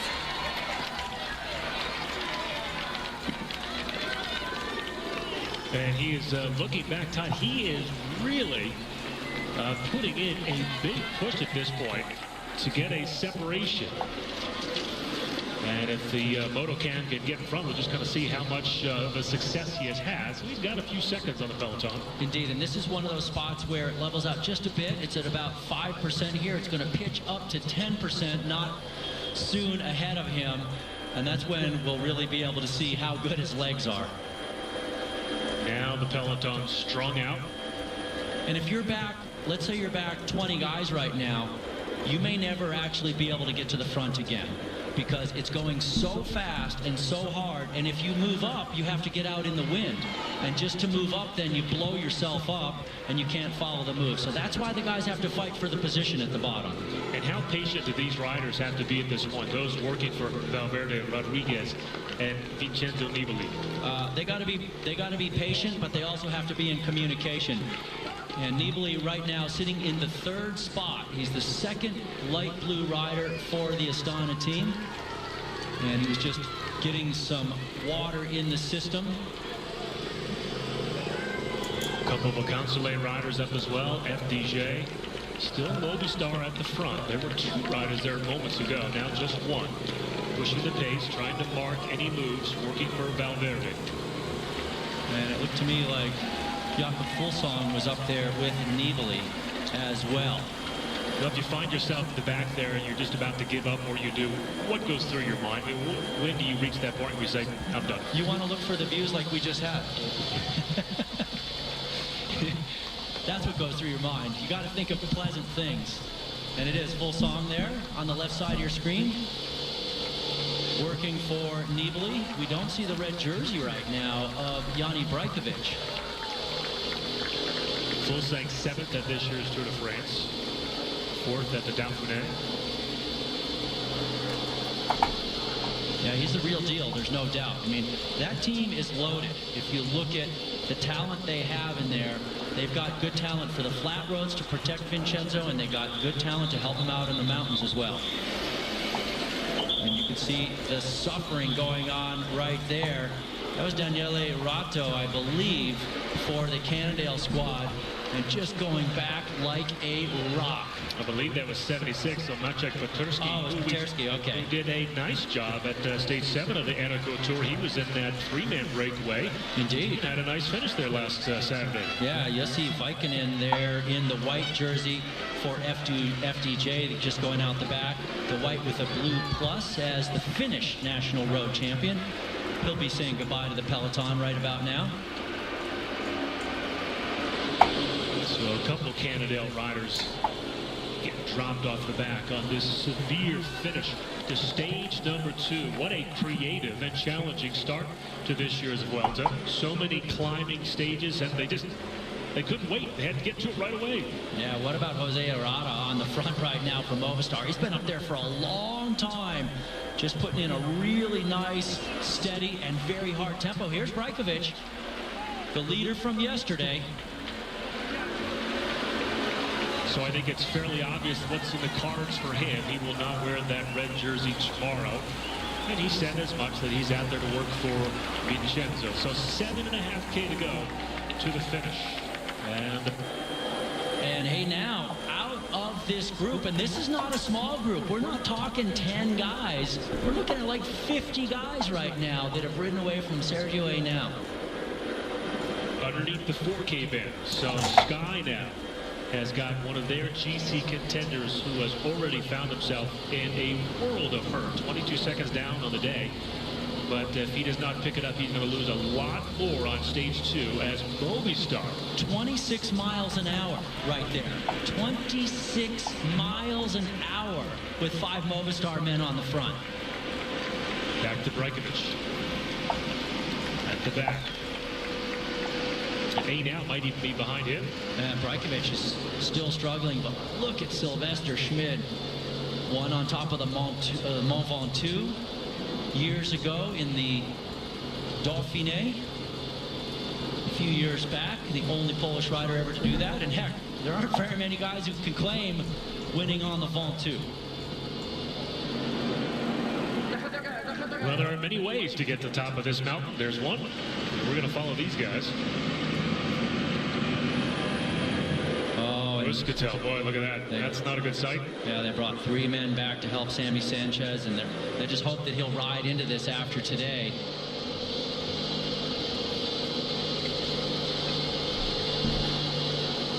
Well, you got 4 Movistar riders up at the front, and it looks to me that Chris Horner is on his own. Yeah, Chris Horner's sort of dangling in there. Right behind, he's off to the left shoulder, to our right, of the green jersey of Basso. He's out in a little bit of wind. Does not have a lot of help right now, unfortunately. You're surprised with 3K to go that you still have this many riders up front? You know, I am a little bit surprised. I thought that the earlier part of the climb might blow it up, but they came into it, remember, pretty darn fresh. And David Arroyo, let's see if he is still in the lead group. He is. He's hanging on the back. And that's Popovic there next to him. One of the men who does a lot of work in the Radio Shack team.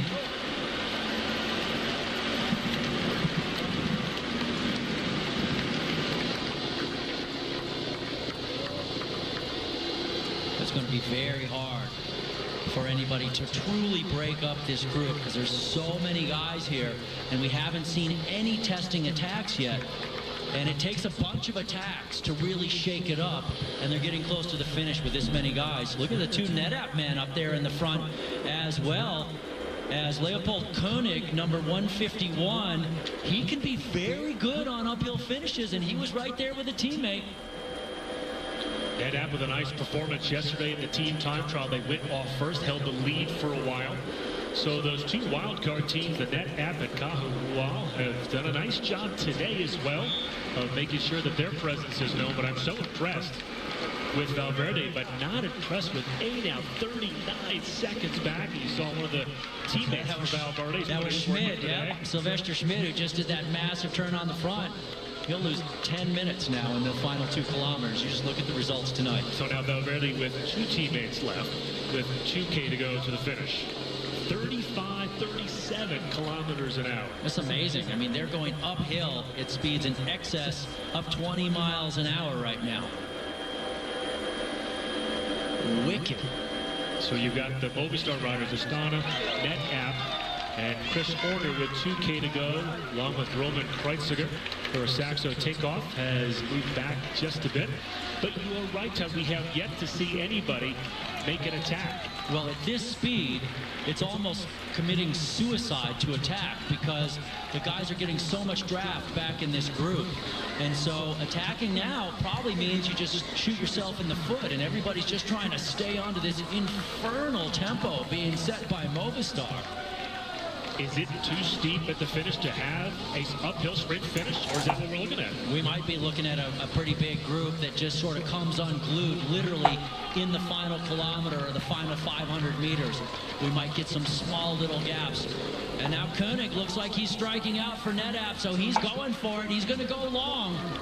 Leo Koenig for NetApp with 1.4K to go. Takes off, looks back, sees if anybody's going to mark him. You've got the 2 Movistar riders now with Nibali for Astana right behind her. Oh, that takes some nerve, let me tell you. The pace these guys are going up the mountain to try and strike out on your own.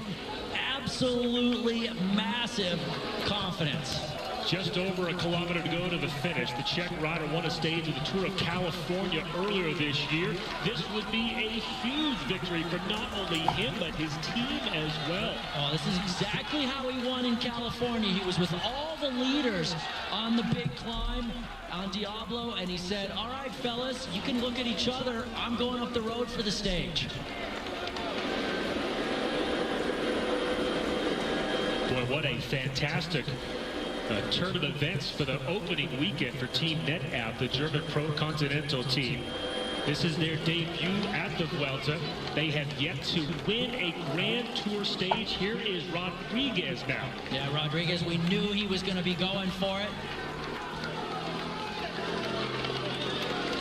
Daniel Moreno for Katusha. So is that not Rodriguez? I think it was Rodriguez from what I could see there, but we'll get another look at his face momentarily.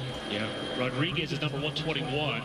Moreno's 127. That's Rodriguez. Rodriguez. Surprised if it's Moreno. It's got to be Rodriguez. With under a kilometer to go to the finish here, the first uphill finish of 11 at this year's Vuelta. So a couple riders have gotten away from this big group. You've got 4 riders now.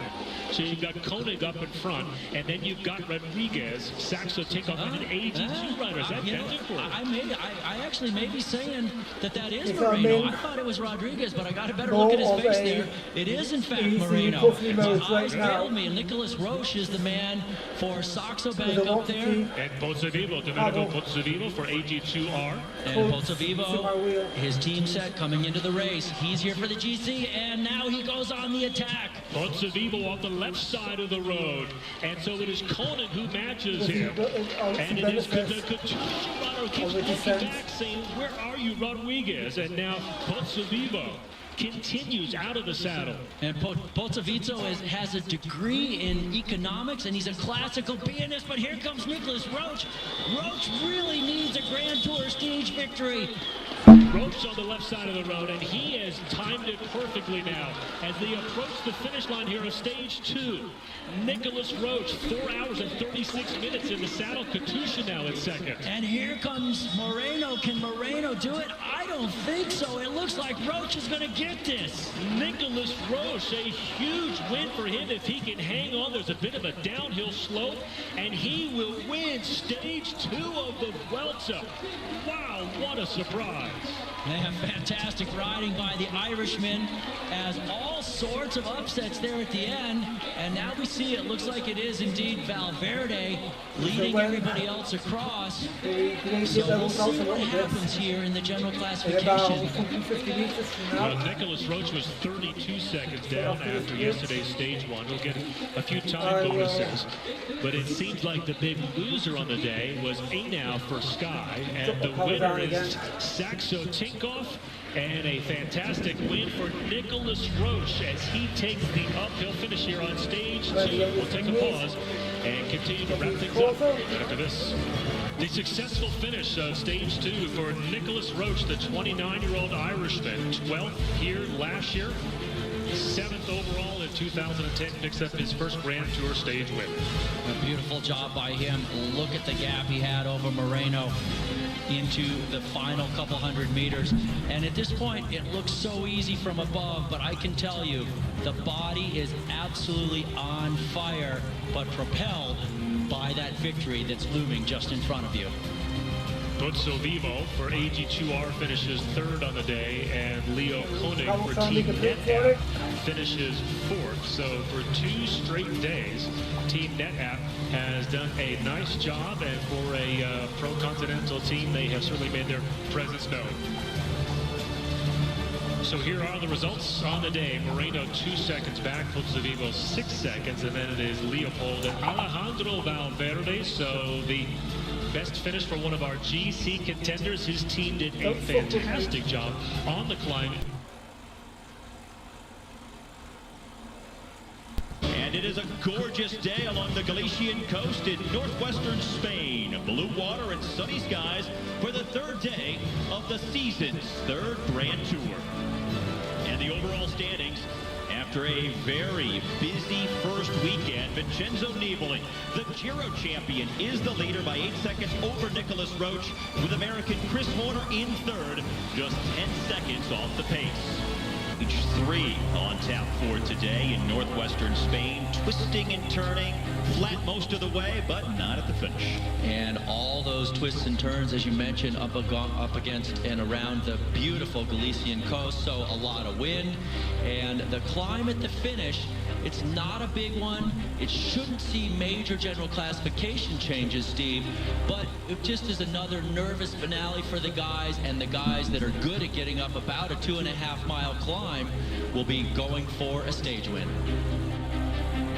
And we are now live with a 5-man breakaway that has so far shaped this first Monday at the Vuelta a España. No riders who are long-term threats on the general classification. You see the names right here: Luca Dodi, Vicente Reines, Fabrizio Ferrari, Cyril Bessi, and Pablo Urasu are the 5 riders, 2 of which are Spaniards in the break today. This is the peloton that is sitting in behind them. No real chase at the moment. The largest the gap has gone up to is just over 5 minutes, so everything under control, settled for the day at this point, and everybody just rolling along after a couple of pretty active days with the team time trial on stage 1 and the climbing that unfolded on stage number 2 yesterday.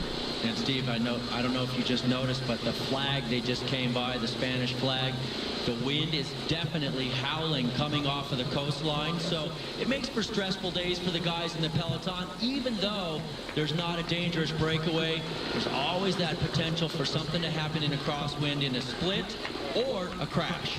So much of the stage is along the gorgeous coast in northwestern Spain, and the prevailing wind for most of today's route will be a headwind. Now, when they come down to the end and the final 4Ks, which go uphill, that would be a tailwind. So it opens up a lot of different possibilities for the way the stage could go. Indeed, tailwind climbs are the hardest to follow the guys that are explosive, because you don't get any draft. And so those tailwind climbs do make a difference. But once again, look at the wind. All right, well, let's take a look at what's at stake here in the Vuelta on this Monday. Will Vincenzo Nibali defend that red jersey all the way to Madrid in 3 weeks? Can Nicolas Roche continue to hold the climbing and points jerseys? And what about Sammy Sanchez and Sergio Henao? There is so much that has happened in these first couple of days. And let's begin with Nibali and the possibility of him holding that red jersey. We rarely see a leader at a Grand Tour go almost wire to wire, especially one with this much climbing that is still to come. Yeah, a lot of tests for Nibali, but they passed the test with flying colors so far on Team Astana, winning the team time trial, and they weren't even considered one of the favorites going into that first stage in the TTT, 17 miles, 27 kilometers. All the team directors I spoke with were talking about Radio Shack and Omega Pharma and other teams, so they surprised there. It showed their depth, and then they continued to do very well on the first summit finish yesterday. So Nibali's got a powerful team, and if there's anybody in the race who could do it, it would be him. But it's a big ask. There are a lot of summit finishes to come, 10 more, including today. The margin to the breakaway has come down from its largest point of over 5 minutes, just over 2 minutes ahead of this peloton right now. Still a long way out, almost 76 kilometers to the finish. And what about Henao and Iran, especially Sergio Henao? Forgetting to eat on the second day of a Grand Tour might catch some people by surprise. Yeah, well, caught him by surprise, there's no doubt. So here's how that works. You're in the bike race. It's the first time you're the leader of your team, a powerhouse team, Team Sky, in a Grand Tour. And so you have all the nerves to go with everything else in the racing. And even the best pros in the world have done that. Alberto Contador has lost stage races that way. It just happens sometimes. But Henao is the less experienced of the 2 Colombians on that team. Rigoberto Urán, his friend, his compatriot, his roommate, is really trying to teach Henao more, and being a leader of this Grand Tour is part of that teaching process. Now, this is Fabian Cancellara working his way back up through the cars, it looks like here. Cancellara for the Radio Shack Leopard team, who is building towards the World Championship time trial in just about a month in Florence. So into the second half of his season and using the Vuelta as preparation for that TT at the Worlds. Oh, look at that. He's moving right up through there on this little congested part of the course where all the cars slow down. He just kind of rolls on through. I tell you, working that caravan like a professional, like Cancellara does, you can save a lot of energy. If you panic back in that caravan, then you use a lot of energy trying to get up to the field too fast. But if you just take your time, he's there chatting with the BMC director, no big deal, you know, take a little push here, draft a little there, and get up into the field. Cancellara skipping the Tour de France this year because time trialing was not all that important. And now trying to make it back to this peloton with just under 75K to go on stage number 3. just chilling at the back there after a pretty rough day yesterday. We'll see if he can find the legs that he was missing yesterday. But Steve, to your point, the UCI points, in addition to the fact that a guy is moving to another team, and he takes the majority of those points with him, and the points are part of how the teams are granted the World Tour license to race in all the biggest races. So there are all sorts of conflicting motivations out there. And you can get some weird results from that. There should just be a rule that you cannot announce a new team until the end of the season. I know that riders will know inside the peloton and that the information won't be kept totally under wraps, but there should just be some system by which you can't announce things until the end of the year, because you don't see it in any other sport. You wouldn't see Tom Brady saying, hey, I'm going to the New York Giants midway through an NFL season. No, they should have a rule that you can't take your feet out of your shoes either during the race. But hey, if Steph Clement from the Belkin team has the dexterity to do it and still ride along, more power to him. Yep, just so long as that orthotic doesn't fall out on the road, right? And look how much the gap has gone back up. They've let them stretch it out to an additional minute from its lowest point, with 63 kilometers now left to ride. Well, the games the peloton can play with the breakaway. It's a fine line between going too hard and not going hard enough. And sometimes you see them make the error at the end, and that breakaway does stay away, and the guys get the big payoff for being out there all day. But it's pretty rare. Just toying with the breakaway at this point. And as you mentioned, we saw the BMC rider come up and talk to a Megaformer Quickstep and telling him to ease back, slow it down. And you never know who exactly has the authority to control the speed and the pace of the peloton. So you always want to get everybody on the same page. You just hope that everybody has the same goals, the same objectives, because, we have a crash. Sky, Caja Rural, FDJ, and Garmin among the teams involved back here. And a seemingly very innocuous part of the race, and can make a big change in an instant. A couple of Sky Riders, it looks like. Oh, that's Sergio Henao, number 191. His troubles just continue. Luke Rowe was there with him. I think there may have actually been a third Sky man down as well. Salvatore Puccio, yeah, as well. And he's getting a wheel now. Antonio Piedra of the Caja Rural team, number 67, is there. But boy, Sergio Henao, a couple of days in a row after forgetting to eat yesterday, had a puncture earlier in this stage, and now a crash. On the attack. And it's right at the back of the field. Then Sergio Henao right on the left side of your screen in the black colors of Sky, just starting to stand up. And look at all the teammates he has around him. Doesn't look like his teammates crashed, but he had 3 teammates there to help him out, get him going again. The American waited for the wheel. The American Caleb Fairley is there for the Garmin Sharp team. Doesn't look like he crashed. He was just caught behind him. But Sergio Henao, number 191 there, just getting a push off. Has not been a good first couple of days for him. Boy, sometimes you just get a sign that it's not going to be your race. And for Sergio Henao, that's 3 things in the first 3 days that have been trouble for him, as the gap is up to 2:17 now. And once again, you can look down at the back end of the field, all the single file line. Those are the guys coming back up that got stuck in the bottleneck of that crash. There are going to be guys coming up for a while, though. Fortunately for them, the chase is not really on at this point, so they should all make it back up without too much trouble, Steve. But it is wasted energy, and you also have to live with those bumps and bruises over the next almost 3 weeks. And, you know, you're already taxing your body a lot. Now you ask it, hey, I got to heal these cuts as well.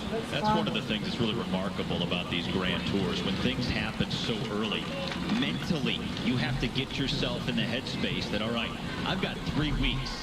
I've got to suck it up, because this could really be demoralizing if I don't have the right frame of mind. I think back to Tony Martin and his crash at the beginning of the Tour de France this year. I mean, that guy was as battered and bruised as you could possibly be. you were thinking he was going to pull out of the race. He had a concussion, but yet he persevered throughout the whole race and somehow had the mental capacity to dig deep and stay in it. Yeah, it's kind of insane, and that's one of the big attributes of a professional cyclist, is this sort of uncanny ability to always persevere, never give up, never say no. And actually racing the Peace Race, a couple weeks long race way back in the 80s, Sergio now making his way back up here to the back of the field. But I had a teammate who crashed 3 times in one stage race, and I've had teammates who crashed on the first day and the last day in the same spot. I mean, it just happens a lot. Sergio now back at the team car here. 97. Okay, now number 191. Now look for a moment like he might get some kind of service, but now he's going to ride up with his teammates. Now coming in as the team leader for this Sky Squad, coming off its 2nd consecutive Tour de France win. Always a lot of pressure with one of the top teams in the sport, and now really on the back foot. Yeah, tough day for him. It's Edvald Wassenhagen there with his teammate Xavi Zondio, and then now should just get pulled up by his teammates. So we're down under 60 kilometers left to go, and the gap going back up to the breakaway. Almost 2.5 minutes ahead on the road. They're definitely ramping up the peloton speed a lot right now as they're coming through this small town. Of course, you always have the added chaos of the crowds and all the cars on the side of the road, as well as the occasional road furniture just to make it especially unfun in the peloton. Now, fortunately for the riders, less road furniture in Spain than in most countries. A lot of wide avenues such as this one. So nothing terribly difficult to deal with on the course itself. Yeah, speed bump is nothing like a traffic island, that's for sure. Under 50 kilometers left to go, and under 2 minutes now from this peloton to the breakaway. Now mostly flat. That red vertical line shows you where the riders are at this point, and it'll remain flat until we get to the finish, when this race will be decided in an uphill through the final 4 kilometers. And big crowds in all the towns. Still holiday season in Spain.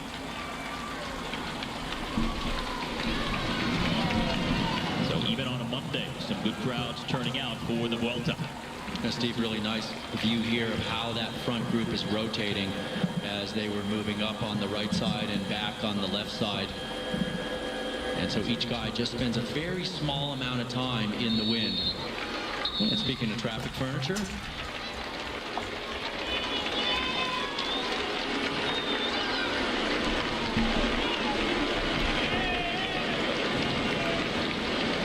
think of the nerves and general anxiety that accompanies the riders in the first few days of any Grand Tour. If you can alleviate any of that through better roads, less obstacles, fewer traffic furniture components to deal with, it all makes a difference in the mental approach as riders become engaged in a 3-week race. Well, and Steve, part of that is just the personality of the rider. So some guys are just pretty relaxed and they're pretty chilled, and so they don't have all this anxiety and nervous energy that they're wasting. And then other guys seem to really get wound up, and it's hard for them to sleep. I mean, I've had teammates who couldn't sleep, and they would have to black out their rooms and have, you know, noisemaker, you know, these little white noisemakers and stuff, because they would just get so wound up, especially if they're in the lead. Do you get upset when you have a teammate who can't sleep and that keeps you up? Well, because who gets to decide if you get to turn on the TV, watch a movie? Who makes that call? No, you can't do that. That's not okay. And okay, so that does bring up a good point, though. Why would all these riders not have their own rooms? You know, then you would think you would get better sleep, right? One guy's idiosyncrasies don't keep the other guy awake. almost never works that way. Yeah, if you're Alberto Contador or Lance Armstrong or Greg LeMond or Bernard, you might have your own room. But the other guys all have a roommate. So you find somebody you're compatible with. The management of the team knows that. And if you got a tough teammate, they rotate him around. So they should just be right in front of the peloton at this point. And how about this? Movistar has it lined up at the front with Astana trailing behind. Quite a bit like they were yesterday on the final climb. This is Lostras on the front. What a great domestique he is. And I have to say, a guy like Pablo Lostras, he earns every bit of his salary. He rarely gets the glory, but he is in the wind a lot for his team leaders. And his leader is Alejandro Valverde, who is right now fourth wheel in a white jersey. Valverde, former winner of the Vuelta a España. Like Rodriguez of Katusha, who we were talking about earlier, went deep at the Tour de France. Valverde also had to ride pretty hard at the Tour, so not exactly sure how strong his form will be throughout these next 3 weeks at his home Grand Tour as well. Under 10 seconds for these 5 riders. The day's signature breakaway about to be brought back. Yeah, they're about to sign off on being off the front, no doubt, as the peloton bearing down. A perfect shot of the separation between the two groups along the coast. Movistar reeling them back in. And it's about to be all together here as they cross over this bridge to a small little island off the coast.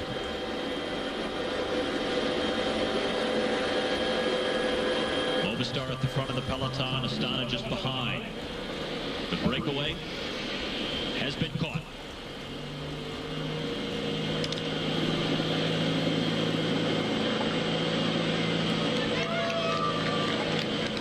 I expect Movistar at this point is going to continue to drive it pretty hard. They're right now very much concerned about the potential for crosswinds creating havoc before that final climb. So they want to keep Valverde safe. Also on the left, you've got the red and white of Katusha for Rodriguez in the overall classification. And now we've got Radio Shack on the front. Fabian Cancellara up there. He's got Popovic on his wheel. Remember, they've got both Horner and Zubeldia in the top 4 overall. Yeah, Chris Horner right now sitting in 3rd place, just 10 seconds off the race lead. Horner coming off a nice bounce-back race at the Tour of Utah after sitting out the Tour de France, healing from injury. Typically, the Tour de France is a race Horner would do. Was disappointed to miss out this year, so he's made the Vuelta a bigger part of his season focus.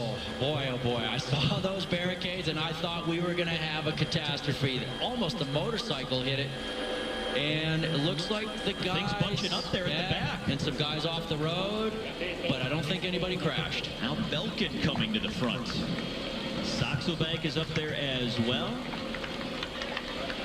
Well, you don't often see racing like this. Still almost 40K out from the finish, do you? No kidding. Well, this is just a lot of dicey roads, and there's some more barricades there. And you can see the riders on the front. These guys do not want to see each other hit the deck. I mean, yeah, they're fierce competitors, but they also care about their compatriots' health and well-being. Trying to slow it down as they move over now to that island that we talked about. And this is more just about safety now. Movistar making that gesture to slow it down. They're not going to go to the front. Nobody's going to drill it. This is just about keeping things safe and sound for the time being.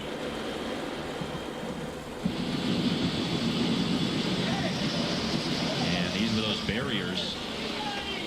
Oh, a Caja Rural rider had gone down. And the course coming back on itself.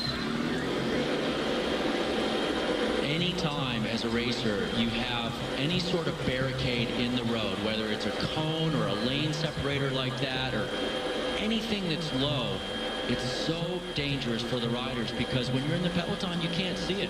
And look at this, the field is all split up. Now the gorgeous landscape belying the danger of the course and the stage right now.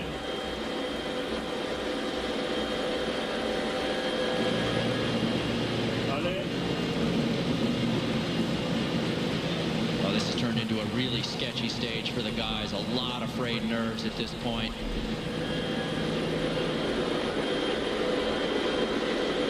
And this other group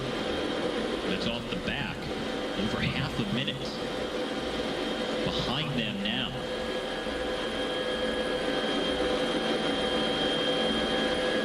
And it looks like they're getting a tailwind across the water here, judging by the kite surfer.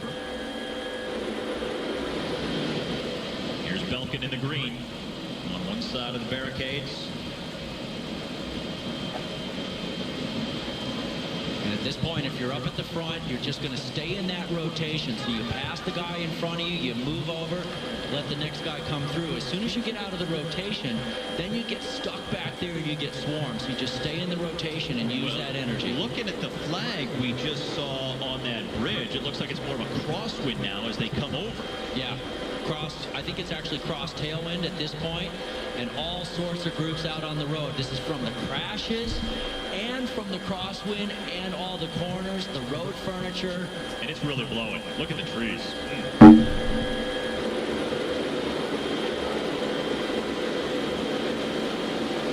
You know, Steve, a lot of times people ask me, they say, how can the wind make so much of a difference in a bike race? And the answer is simple. If you're driving your car 32 miles an hour and you go stand on the hood, how much wind do you feel? Which I often do, by the way. Yeah, exactly. I mean, these guys are almost getting as much wind as a body standing up. And so if you got a crosswind, it's going to push you around quite a bit, and it's going to really impact the fact when you can't get a draft, it's going to cause splits in the field.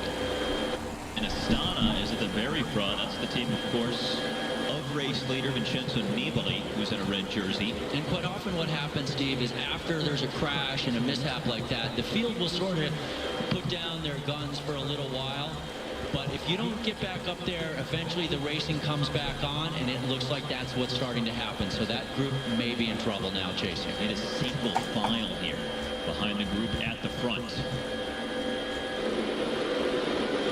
And when you have to battle like this through the wind to catch back up, that's less energy you have at the finish. Now there's a couple of Euskaltel riders here in this group. Now, with Sammy Sanchez losing so much time yesterday, it looks like Mikel Nieve is probably going to be their team leader at this point for the team in the orange and black. They have a couple of guys in the second group who are chasing. I also saw a couple of Euskaltel riders in this front group as well. Hard to tell exactly who is where at this point. With 27 kilometers still to go. And wind all along the road here the rest of the way.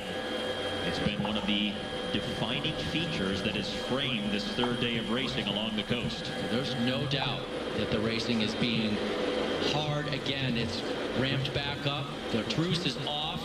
Things are back on. Still in the crosswinds and still with all that road furniture out there. Yeah, look at that. The chasing group is losing time now. It looks like they are going to not make it back up to the peloton. They didn't get up there before the race picked up again. Now Movistar now, the team in the dark blue with the green helmets at the front. Crosswind and a really narrow piece of road because they're restricted to one lane. This makes for some very tough bike racing. Now going back across the bridge. And a great day for kite surfing and parasailing, but for bike racing, it is difficult.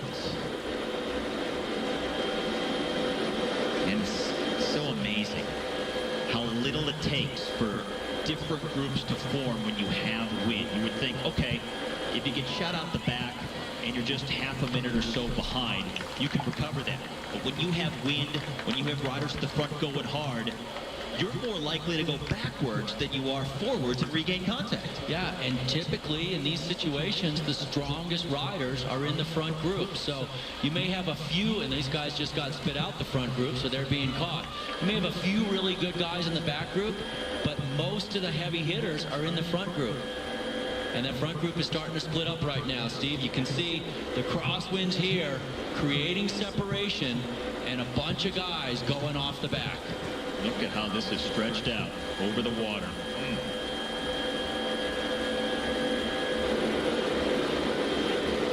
This was exactly what everybody was worried about. Don't get much more exposure than being on a bridge on the ocean. Well, we've seen the wind, we've seen the crashes. It has all conspired to put the riders in this dilemma. This is the group that is chasing.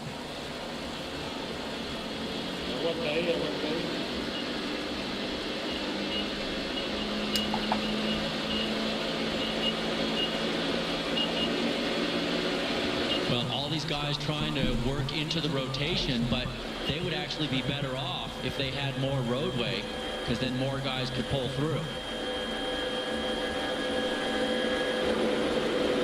Now, if you look at this group in the front, you can see right here at the back a little bit of a split opening up. And so some guys saying, okay, I'm going to move over to the left and create another echelon and try and give guys a chance to draft off of me.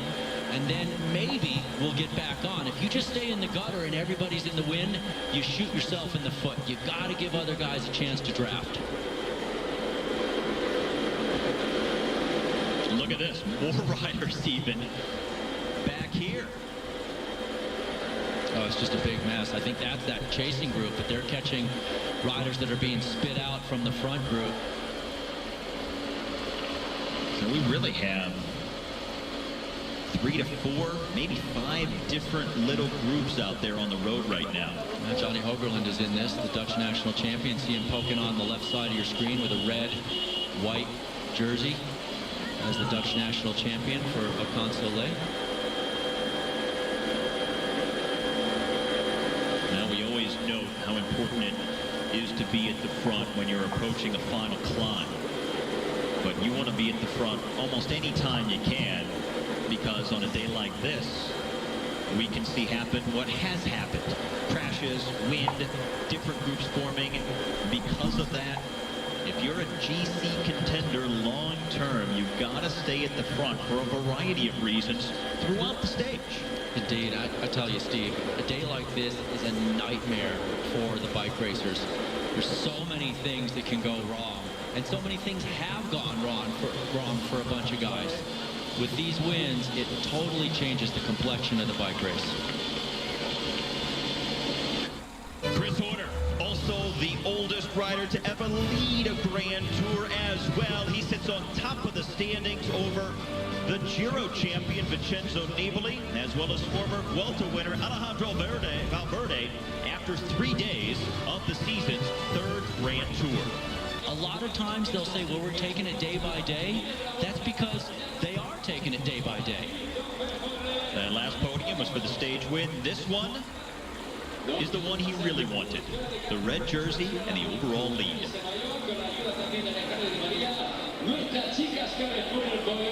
Yeah, Christie looks very good in red, doesn't he? Won a stage at the Tour of Utah, finished 2nd overall recently. Earlier this season was 6th at Tirreno Adriatico before he took some time off because of his knee injury. Spent 5 months back in the States on the West Coast, rehabbing, training, and now he's back in Europe in style. He's got a great team to support him throughout the rest of this week, and we'll see how he fared. Was this morning in the neutral zone before the actual start of the race. The red jersey among several riders hitting the deck. What a way to start.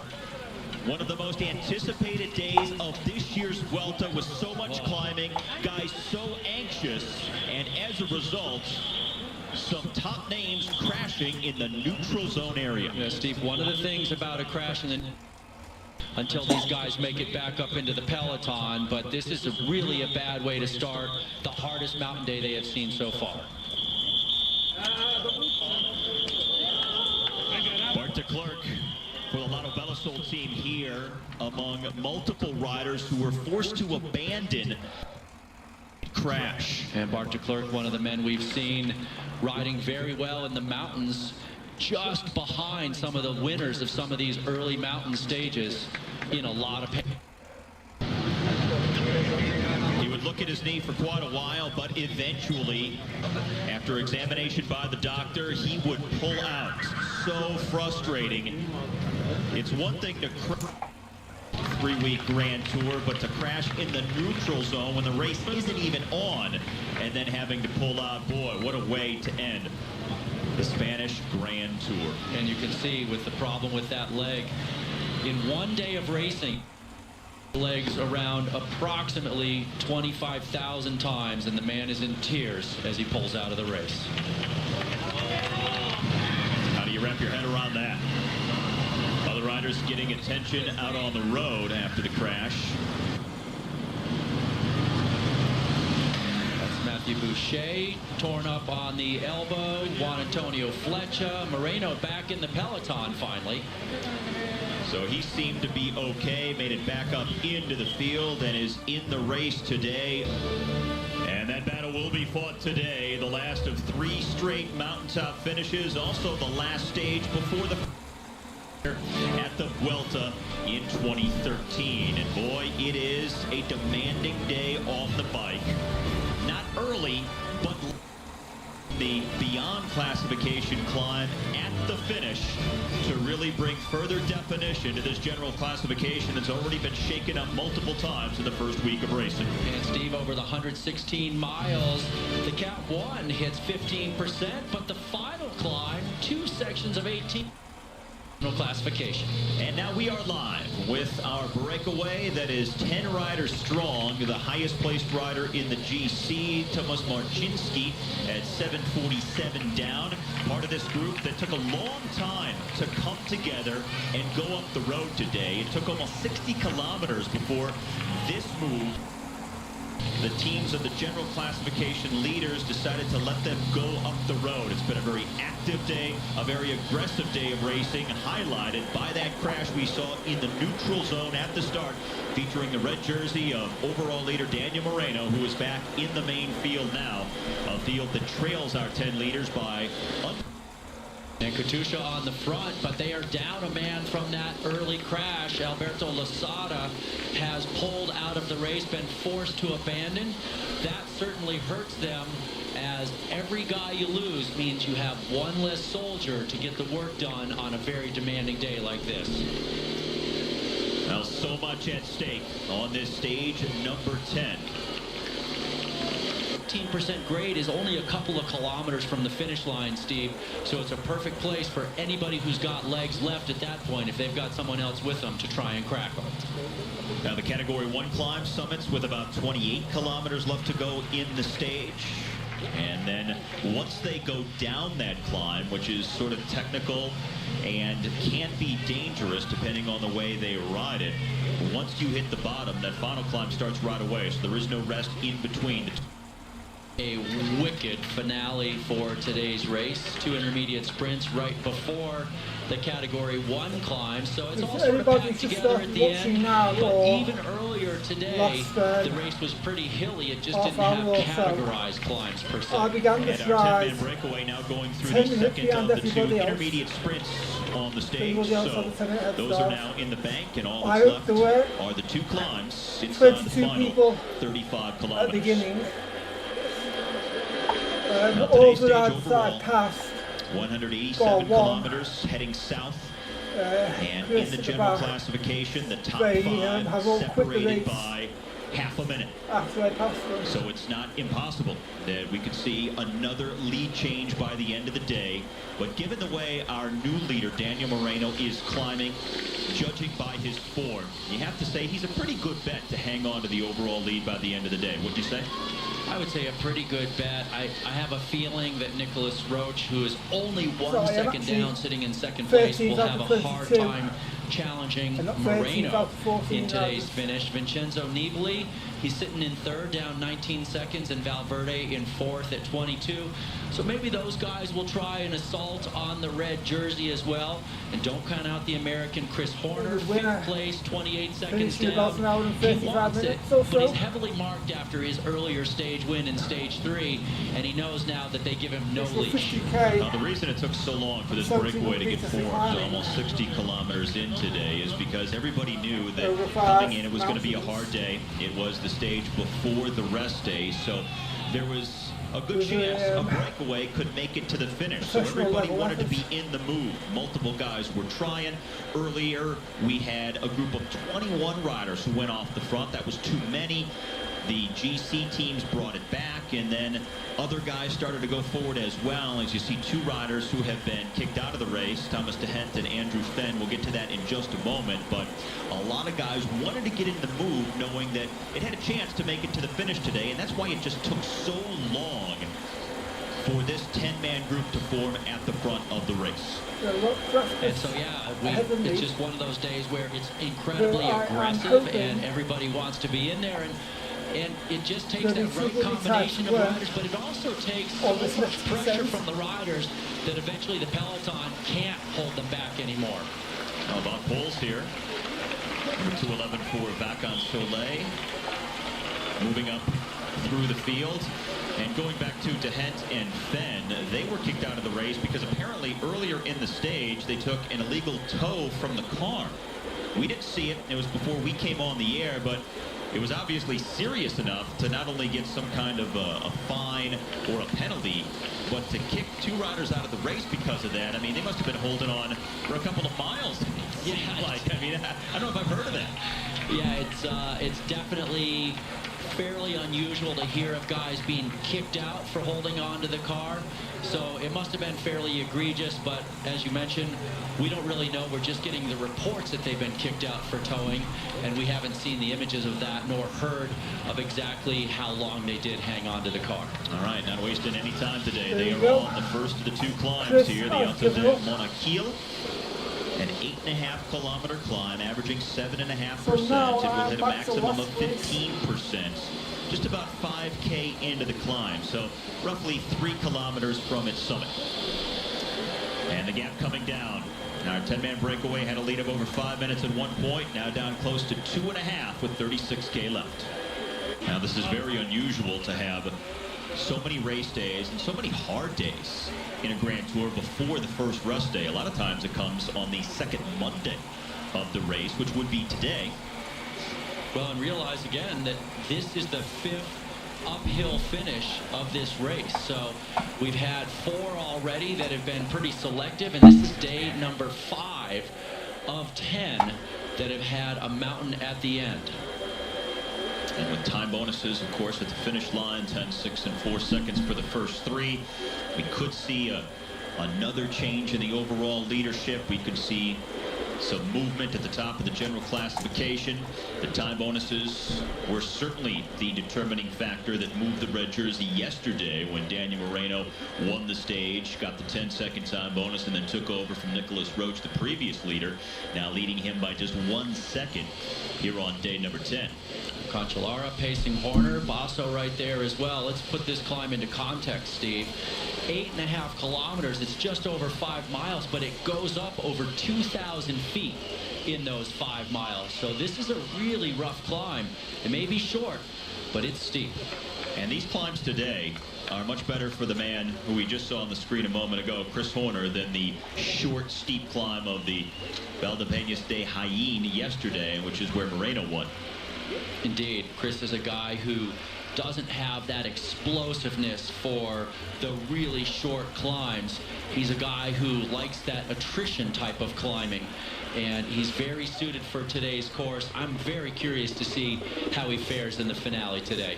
Roman Kreuziger out the back again. We saw that the other day as well. So he started, he was right behind Chris Horner a little while ago, but look at him now. He's 23 minutes down in the general classification. He knows where he needs to be at the start of the climb. He just doesn't seem to have the legs for it.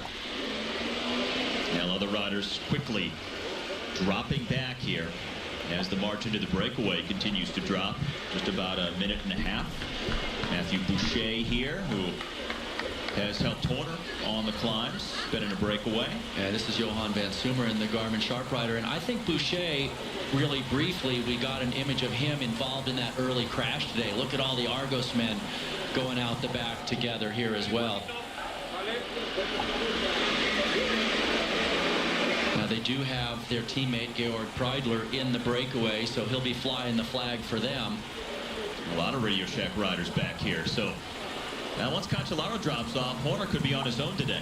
And definitely Zubeldia. Oh, this is not good. Zubeldia 189. Only 110 back on the general classification. And Zubeldia was kind of their backup plan there, and also a man that you would hope that would be there right in the finales to help out Chris Horner as well. Zubeldia, a multiple-time top 10 finisher overall in the Tour de France. He's a guy, he's not a flashy rider. He's always there, sort of lurking with the guys that finish together at the top of the climb. And look at this, Fabian Cancellara. Look at the damage he is doing. Some major climbers going out the back with Spartacus on the front. Do you think Cancellara expected to be the primary helper for Horner in the mountains like this? Because that's what it's turned into for the Radio Shack team the last several mountain days. Yeah, I can't imagine that he thought that, but I can tell you one thing I'm thinking. With his sights set on the Road Worlds coming up after this Vuelta finishes, he's got to have a real legitimate shot at it. The problem for him is he will be so heavily marked, but he is so strong right now. And these are our leaders. 9% in the slope. And back to the peloton of GC riders, a reduced main field now.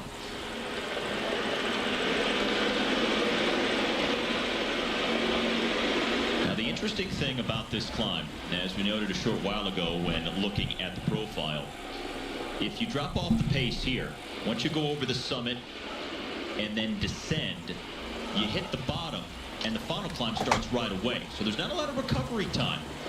If you lose contact here and lose substantial time, it may cost you the rest of the stage.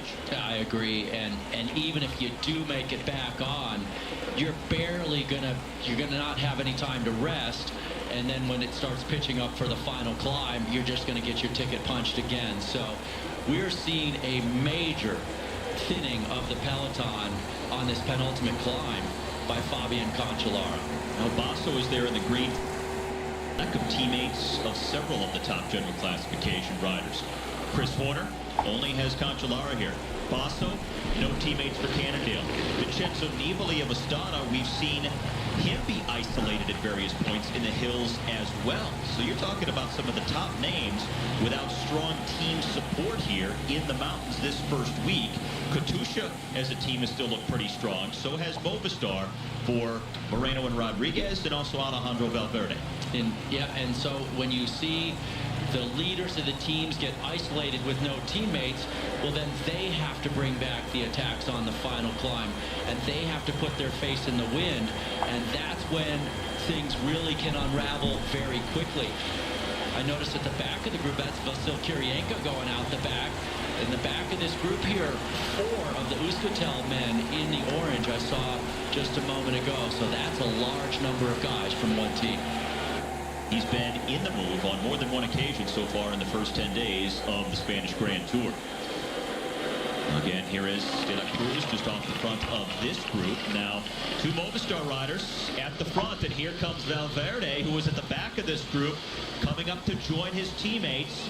Chris Horner sitting just behind the Movistar riders for Radio Shack, and Basso right there as well. Now, Valverde looks absolutely fine. I think he was just sitting on the back, taking it easy, not worrying much about things. Sylvester Schmid, the talented Pole on the front.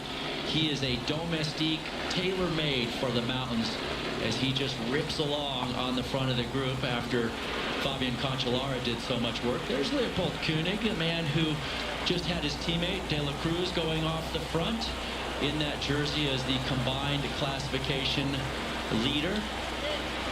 And they're still thinning it out here. A lot of guys suffering.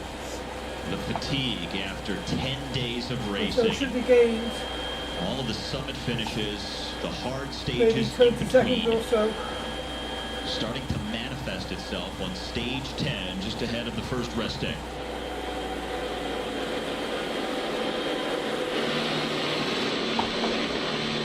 Alejandro Valverde, just 22 seconds down. He's been picking up chunks of time along the way.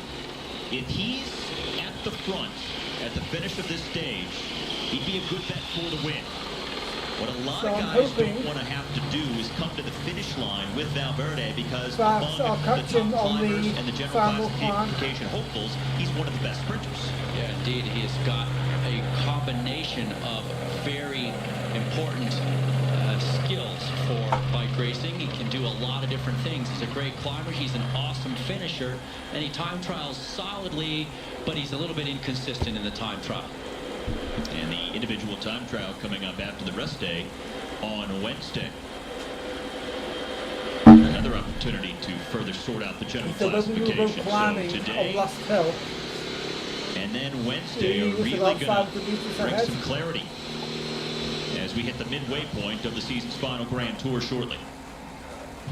To the front of the race right now, and things starting to split up from the original 10-man breakaway, so there are some riders in between, then that small peloton behind, but everybody getting much closer on time now, just over 1 minute separating these groups with just over 30 kilometers left to ride.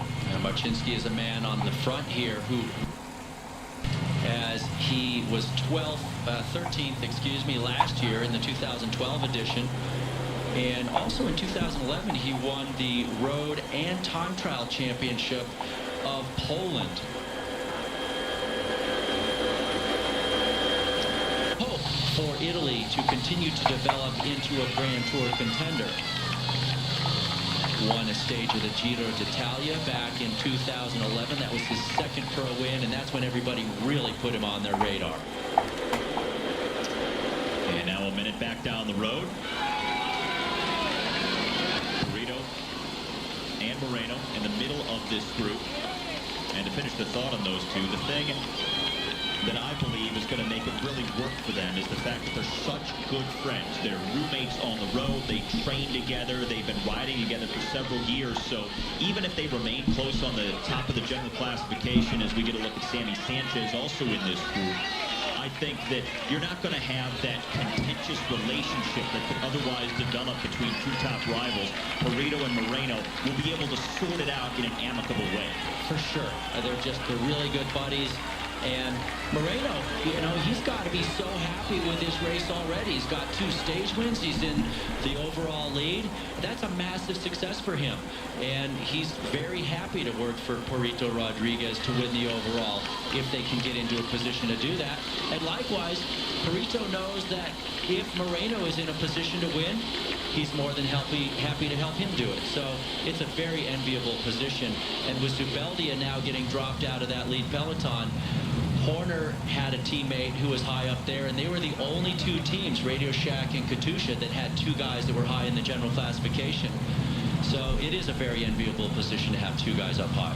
Diego Ulissi now the only man out front here on stage number 10. This is a small downhill section that's part of the climb that will kick back up to the top at 27.8K from the finish. And now the field onto that downhill. Martin Kohler being picked up from the breakaway there. 2-time national time trial champion of Switzerland last year and the year before. And there are fewer and fewer guys remaining from that original group of 10. Koenig here, look at this, he has come unhitched. You could see he was suffering. Now, he was sick yesterday. He hasn't been feeling well. His team director said that he's been dealing with some kind of a bug, so this is not a huge surprise to see him. Oh, and you just feel for the guy. He's absolutely suffering, and you wonder, well, why isn't he just pedaling super hard on this downhill? It's because he's completely shot, and he needs that little bit of rest, so he just tucks for a second, sets up for the corners. If he takes some risks, maybe he'll get back on, but don't expect him to stay on the final climb. He's really looked like he's been in trouble for a while. Ulissi, our leader. Marcinski, just a couple of pedal strokes behind, and then the Argos rider. Yeah, it's getting third place right now, yeah. Breidler trying to come back up as well. All right, at the front of the heavy hitter group, 2 Movistar riders supporting the man in the green jersey, their teammate Alejandro Valverde. Chris Horner off his left shoulder. To Valverde's right, Ivan Basso. Jakob Fuglsang also there for Astana, the teammate of Vincenzo Nibali. Nibali is in the group, so is our overall leader Daniel Moreno and Joaquin Rodriguez. But back to the very front and coming to the summit of the Cat 1 climb, Diego Ulissi of Lampre. And he's going to grab a little and head on down the mountain. All right, so a tricky descent coming up. And once he gets to the bottom, the final climb starts pretty much right away.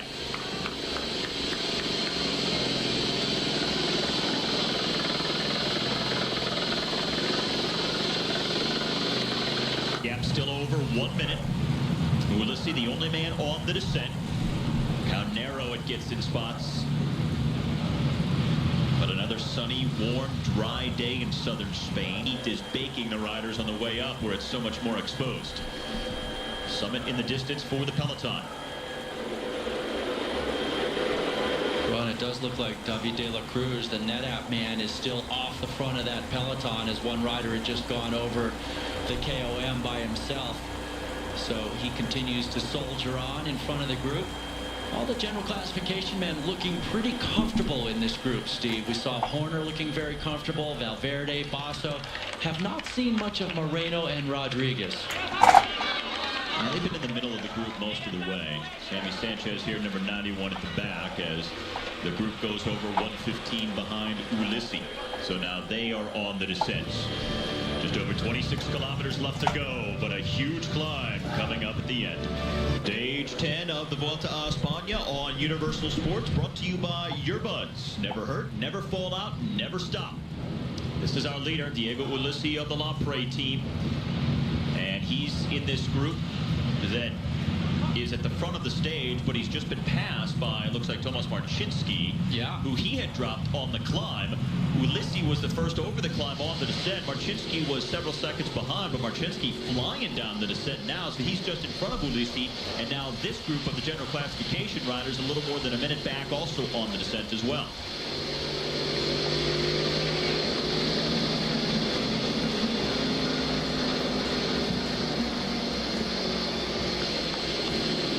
Movistar leading the charge. Time for our Twitter question of the day for GoGo. Chris Freeborn asks, given the riding of Horner and everyone, do you think best old rider competition and jersey? Well, to qualify that, we've heard that at the Vuelta, they've called it the Grand Tour of the Grandpas, basically, in Spain, because you have so many contenders who are in their mid-30s. In fact, 4 guys in the top 10 are in their mid-30s. Horner, the oldest rider in the race, 41. So the old boys are making a mark. Gogo, what do you think? Oh boy. Oh boy, how do you say this respectfully? You know, it's interesting. As you age as a professional cyclist, everybody sticks a microphone in your face and says, well, how does it feel to be 41 and in the, you know, fighting for the overall? How does it feel to be 37 and riding so well? When are you going to retire? And the guys kind of get sick of that eventually. I think it's a fun question, but I certainly don't think we should have one. Here's the answer, and this is the key to it happening. If they can find a sponsor for it, the race will do it. Exactly. If somebody will spend money for the jersey and the title, they'll do it. That's all that matters. Well, and look at this race. They don't even have a best young. So every race kind of has their own thing. This race, they do the combination classification, which is general classification points and mountains, and whoever is the best in all 3 of those. So different races have different styles, but you got to admit, there are a lot of guys older than 35 that are right up there in the general classification in this race. And one of those guys could win this race overall. Now Tomasz Marcinski, the pole, now at the front, just ahead of Ulissi. And how about that view on the descent? Marcinski absolutely ripping the descent, and usually Ulissi would jump right on that wheel and realize, hey, get together, get a little rest, get a little draft. But maybe Marcinski just taking a few too many risks for the Italian. So the gap to the field of general classification hopefuls pretty much holding steady at just over 1 minute as we close in on the final 20 kilometers of stage number 10. These are the riders at the very front right now with 19 kilometers left to go. Steve Schlanger, Todd Gogolski, they are on the rapid descent of the Category 1 climb, the Alto de Monaquillo. Once they get to the bottom, they will basically start the final climb, a beyond classification ascent of the Alto de Hazayanes that's just about 16 kilometers long with a maximum slope of 18%. So that's what's remaining here in a very critical stage 10 before the first rest day tomorrow, with the general classification tight at the top. 5 guys separated by less than half a minute, and those 5 are all long-term hopefuls to wear the red jersey. And Steve, at this point in the bike race, they have completed about 102 miles. So they are well into this race. Lots of time in the heat, lots of climbing. The 10th day of racing without a rest day. They'll certainly be earning that first rest day tomorrow. Georg Preidler, the Austrian for Argos, here in the white, coming up on the back of the pole, Tomasz Marcinski of Bacon Soleil. And he's going to go right by him on the descent. So the Argos rider, Preidler, is now at the front of the race with the final climb on the horizon. Closing in on the final dozen kilometers, all uphill, with, of course, the exception of the downhill in the middle and that slight downhill at the finish. But this is the defining climb of the day at the finish of stage 10. 187 kilometers altogether.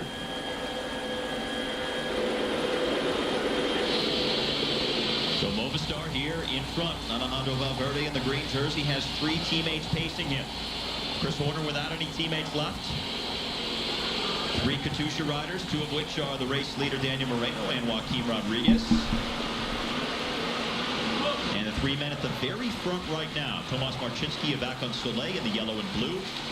The pink and blue of Lampre, that's Diego Ulissi and Georg Preidler in the all-white for Argos Shimano. Their lead 112 on that group of the main field contenders.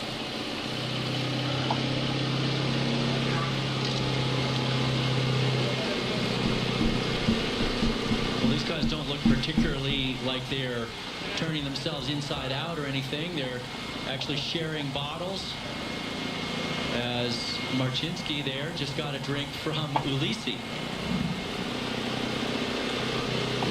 They're keeping a nice steady effort here. They know there's a lot more to come. We are down to the final dozen kilometers of stage 10 at the Vuelta a España.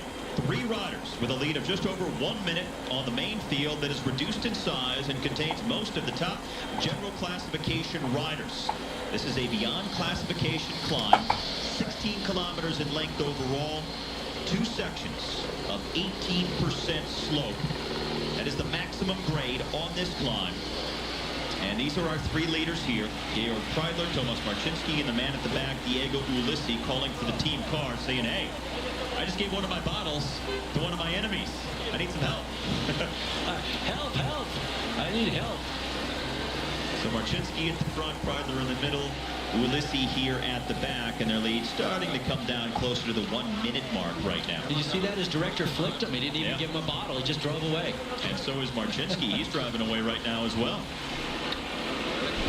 I actually wonder why Ulissi spoke with his director and his director went up the road. Very curious if he's going to switch bikes potentially. If he's got some sort of mechanical incident and he wants to have the director ready on the side of the road, and then he can just get off his bike and immediately grab the new one. Very curious. Sammy Sanchez in the orange and black of Euskaltel, number 91, a team that was set to disband, but now news that Formula One driver Fernando Alonso has purchased the team, and they're going to continue. We don't exactly know what the name of the team is going to be, but they're going to have a new base in Asturias, and they're going to continue one of the long-running teams, one of the signature squads in the sport. It was going to be sad to see them go, but now apparently they will continue under new ownership. And now see this breakaway breaking up as well. But Steve, I want to just mention that that man was talking about actually sponsoring a team for the last few years. In fact, there were rumors a few years ago that Alberto Contador was going to lead up a team that he was going to put together. That never happened, but he's obviously kept a keen interest in the sport. I've heard there's a little money in F1 racing, so no surprise to see him funding a cycling team now as Marcinski is out solo at the front of the stage. Dropping Kreidler and Ulissi in the process. Marcinski, the big news for him earlier this year is, well, just back not long, early August, he won the mountains classification at the Tour of Poland. So just about a month ago, he triumphed in that classification.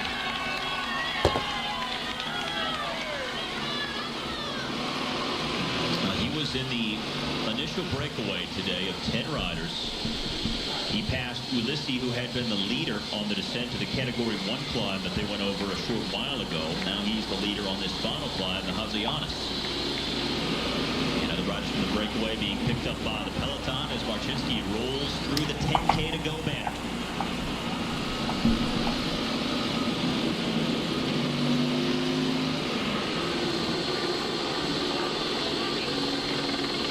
All right, 3 more men from the early move being brought back. Corner just maybe getting a little bit brushed there by Juan Antonio Flecha. Guys looking different directions, grabbing bottles. You're going to need those bottles. You got to keep cool, keep hydrated here in all this sun exposure for this final climb. Well, go on thinking that for Katusha, this could set up very well because Joaquim Rodriguez hasn't really made any huge accelerations in this Vuelta. He's been sitting back. He's less than a minute off the lead. So what they could do, he could launch a move later on in this final climb. And if nobody can chase him or nobody decides to chase him, hey, he makes up time on the general classification and furthers his long-term GC ambitions. If they do chase him, it could set up his teammate Daniel Moreno to counter that and maybe extend his lead as the red jersey holder at the top of the GC right now. So Katusha, I think, has a pretty decent situation going into this final climb. Yeah, and it doesn't hurt that both Moreno and Rodriguez are a couple of the best finishers and climbers in the sport, and so it can go either way. Moreno could attack first and Rodriguez could follow and counter, or just like you said, the scenario where Rodriguez goes first. Either way, it puts them in the driver's seat for sure in the general classification. Marcinski here at the front, turning left and right as the field goes through that downhill section midway through the climb. So picking up speed here, single file with Movistar still at the front.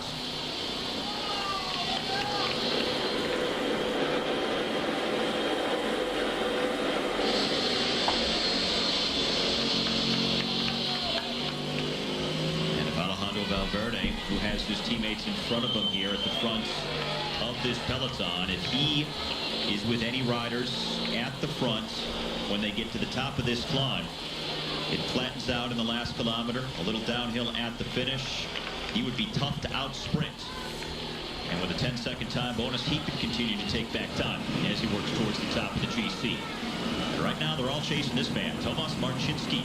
And he is coming up on the steepest section. We're at 18% with 7 kilometers left to go, but that's just the first of 2 times it hits 18%. The second and final time will be in the last 2 kilometers of the race. First, he's got to negotiate this very tricky descent. And this is a nice one to kind of be on your own on. But at the same time, sometimes it's nice to be in the field because you watch a few guys go through the corner in front of you, and you know if you need to scrub off a little bit more speed. But imagine this with 150 guys. They got to be happy that they've already thinned out. And here it's very steep. All right, this is where it's going to get up to 18%. And they lose all their momentum as they went over that bridge, and immediately 17%. And I'll tell you, it's steep for a long way through here. Yeah, there's a little bit of relief coming up, but then it pitches right back up to double digits for a long time.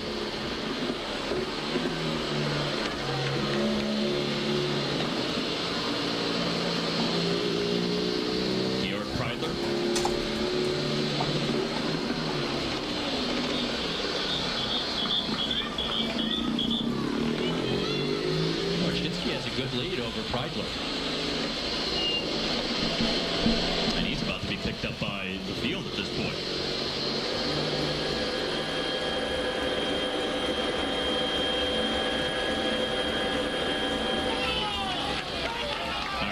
Marcinski. Really trying to muscle his way up these steep pitches. Almost 20%. 7K to go for him. Kreidler, who was at the front of the race earlier, is about to be swept up by the Movistar-led reduced main field. Watch how quickly they come by.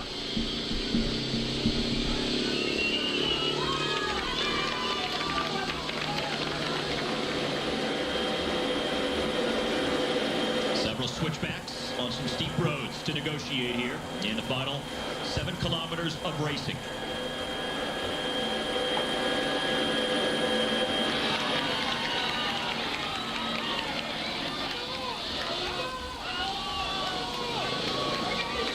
Marcinski not won a race since 2011 when he went the TT and the Road National Champion of Poland among his other wins that year. He has picked up the mountains classification each of the last 2 years at the Tour of Poland, however. To see if we're going to get a big move, a surge of some kind from the top general classification riders right here as they hit the 7K banner. Nothing yet. Right now it's just this natural selection process of this attrition taking guys out the back under the pressure by Movistar on the front.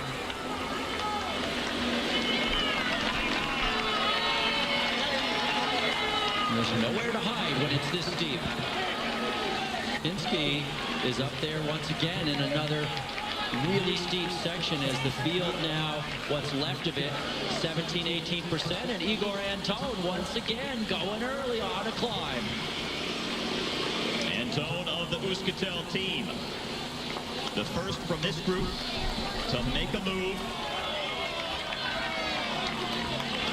Antone almost 6 minutes down in the general classification.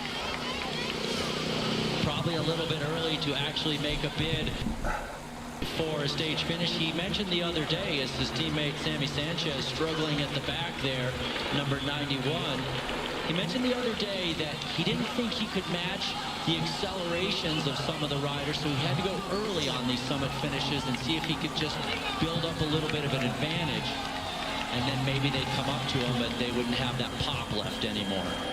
Now down under a minute between this man Marcinski at the top of the screen and that small main field.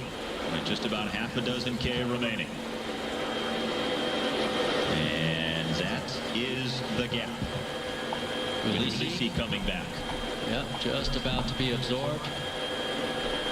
So we've got Horner there, we've got Basso there, we've got the green jersey of Valverde there. Where's the red jersey? It's towards the back, it looks like. Moreno at the tail end of this group. Antone at the front. He peels off his colors of Astana. Joaquin Rodriguez is right behind him in the red and white. Ivan Basso is there, number 71, followed by number 1, Alejandro Valverde. And then Chris Horner, 184, the American for Radio Shack.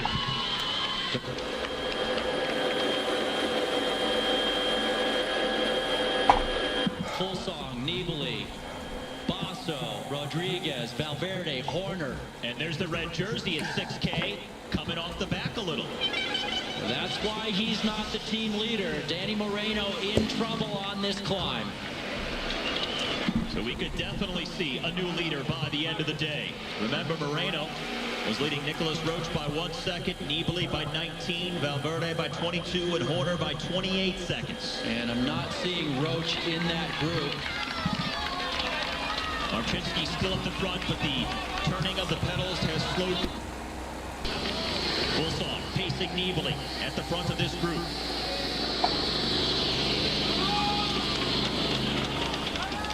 So full song followed by Nibali, Basso in the green, Joaquin Rodriguez the red and white, then Horner. Nicholas Roach is there in the polka dot jersey, the blue and white, King of the Mountains jersey. He's in the middle of this path. These are the riders who again have come off the back, including Sammy Sanchez, number 91. Incredibly steep. This is the Colombian Sergio Henao, who is in trouble again. Yesterday it was Rigoberto Urán. Today it's Henao, the Colombian duo, on having the race they want one guy losing time one day, the next day the other. And here they come, behind Marchinski. And through here, still well into the double digits. 15%, 13%, 17% throughout this part of the climb. Looking over his shoulder, and he's about to be picked up. And look how small this group has gotten among the GC top riders with 5 kilometers left to go. The 10-man breakaway completely brought back now. This is the front of stage number 10. Roach doing a great job to hang in there right on the wheel of Chris Horner through this 17% grade, and now Nibali starting to stretch some legs. He's at the front, full song, drops off the pace, so it's Nibali, Rodriguez, Basso, Horner, Valverde, Nicholas Roach there.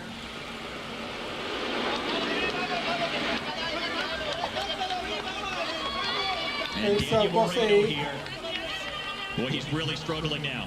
It looks like we're going to have a new man in the red jersey. It sure does, and right now, well, now they've lost Nicholas Roach as well. He's just behind, though, so don't count him out yet. Time bonuses at the finish, 10, 6, and 4 seconds for the first 3 riders. Nibali, Basso, Rodriguez, and Horner are the first 4 right now, looking the best in this group.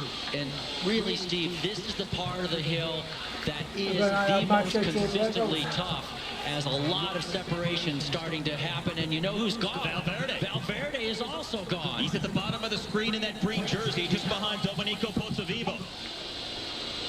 A select group of 4 here. Alejandro Valverde, shocking to see him drop at this point. How about Basso hanging in here? How good has he looked this week? It's just been so impressive. Now Valverde, don't count him out. He still may slug his way back up there.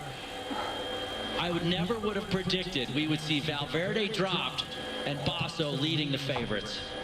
Especially on a climb that didn't necessarily suit Basso like this. Really played more to the strengths of Rodriguez and Horner, but Basso's at the front right now with 4.5K left. As Valverde tries to make his way back up to that foursome, and so is Nicholas Roach. He's in the polka dot jersey at the back of this group as Valverde gets out of the saddle. Now remember, Roach came in today 1 second down in the general classification on Moreno. Chris Horner now to the front. Oh, and he's opening a gap. The American has some legs. He wore the red jersey earlier this week for just 1 day. After winning a stage in the opening days, Chris Horner then lost the red jersey. Now trying to take it back here on stage number 10, and he is opening up a margin here with 4.5K left. Moreno suffering, losing the jersey, but Horner attacking the lead group with Basso, Nibali, and Rodriguez as he goes up the road. Remember, a few days ago, Horner also launched a move on a climb, but they eventually caught him, and then he didn't have a second win. But is today going to be different? This, I think, is a very different day. That was a headwind day. Horner has opened the gap. Nibali is not letting him go. They are not going to give him any time because they realize what kind of form Horner is on at this point. How much can they do about it right now? Look at this gap. Horner on the right, that group on the left. 4 kilometers left to go. He maybe got the surprise win on stage number 3, which put him in that leader's jersey for a day, but he is fully on their radar screen now. And watch Chris, he doesn't sit down on these big efforts on the climb. He stands almost the entire right to left. Basso, Nibali, Valverde there. Nicholas Roach has made it back. So there in the red and white for Katusha, and Thibaut Pinot, the rider in the blue for FDJ. But this man, Daniel Moreno, it looks like losing his overall lead today on stage 10. Yeah, he can kiss that jersey goodbye at this point. Really, to me, the question is, will Horner ride into the stage lead and take the jersey, or will Nicholas Roach somehow maintain his position with that group and take the jersey away if they catch Chris Horner? Now Basso at the front, another surge. Valverde right there, Nibali, Rodriguez, and Pinot in that order. Once again, putting the hurt on Nicholas Roach. Nicholas Roach just having to ride within himself, goes steady. Nibali coming off the attack of Basso. This one may actually stick. 2K to go for Horner. And again, the steepest part of the climb at 18% for the American. But Nibali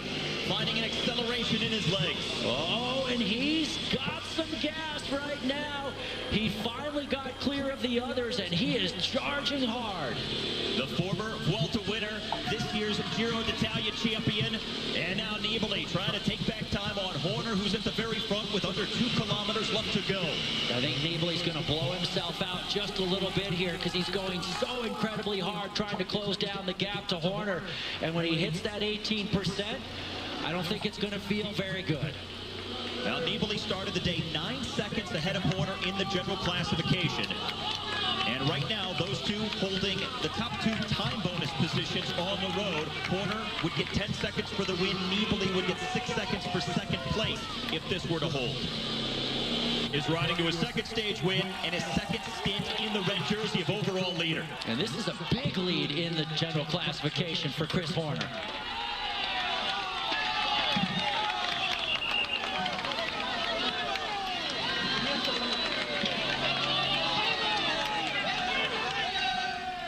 Half a kilometer away now. Nibali trying to limit the damage. Trying to keep himself in contention because after the rest day tomorrow, the time trial on Wednesday could favor Nibali a little bit more, so he could take back some more time on Horner on stage number 11. But he wants to keep it close here today to make the time trial really count. But certainly a big shakeup in the overall general classification on this 10th consecutive day of racing at the season's final Grand Tour. And how interesting it is to see these guys battling it out after they battled it out last year in Tirreno Adriatico. Horner led for several days. Nibali ended up winning the overall by only a handful of seconds, and Horner ended up second. Chris Horner turned professional back in the mid-90s. And now after 4.5 hours of stage 10 at the Vuelta a España, he's pulling in to his second stage win and what looks like his second spell in the red jersey of overall leader. There we go. He already has it 4 seconds ahead of Nibali, so he's moved into the red jersey. Nibali now just has to limit those losses. We have a massive battle shaping up here in the general classification between Chris Horner and Vincenzo Nibali.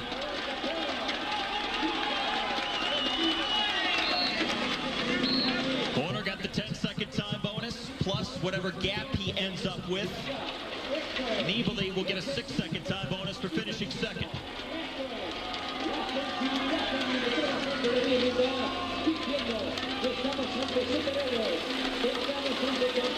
Nibali accelerating with 2 kilometers left to go to break away from that small pack. He finishes a solo second, but 48 seconds behind Horner. And now here comes the other group that Nibali was with for a while, led by Valverde. Time bonus at stake here of 4 seconds for third. Valverde will get it, followed by Basso, Rodriguez, and Thibaut Pinot. Big battle on this big mountain day. There's Nicholas Roach, the king of the mountains, crossing over. And now we wait for the man who wore the red jersey as the day started, lost it on the road, Daniel Moreno. Igor Anton here crossing over with Domenico Pozzovivo next. Moreno, we may be waiting for a while for him as he really was suffering pretty early on the climb. What a day and what a week for Chris Horner. 2 stage wins, 2 times in the red jersey of overall race leader. And within 2 months of his 42nd birthday to top it all off. And what a great climb it was by him today. Now Nicholas Roach, along with Joaquin Rodriguez here at the finish. 2 riders for the Euskaltel squad.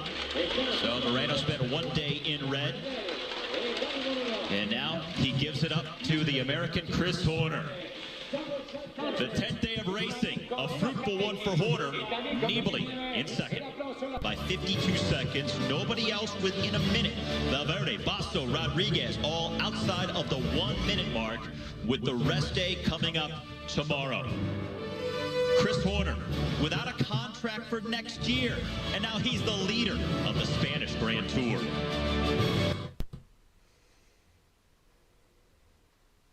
It is the only individual race against hits the clock in this year's Vuelta, a time trial of 39 kilometers. And Chris Horner will be the last man on the course because he is the leader at the top of the standings, just about midway through the season's final Grand Tour, leading Nibali and Roche in the top three with some other marquee names right around the 2-minute mark, with still half of this Vuelta left to ride. From earlier, here is the route for today's individual TT. Steve, a pretty straightforward route in terms of the technical aspects. You can see that they start and finish in the same town.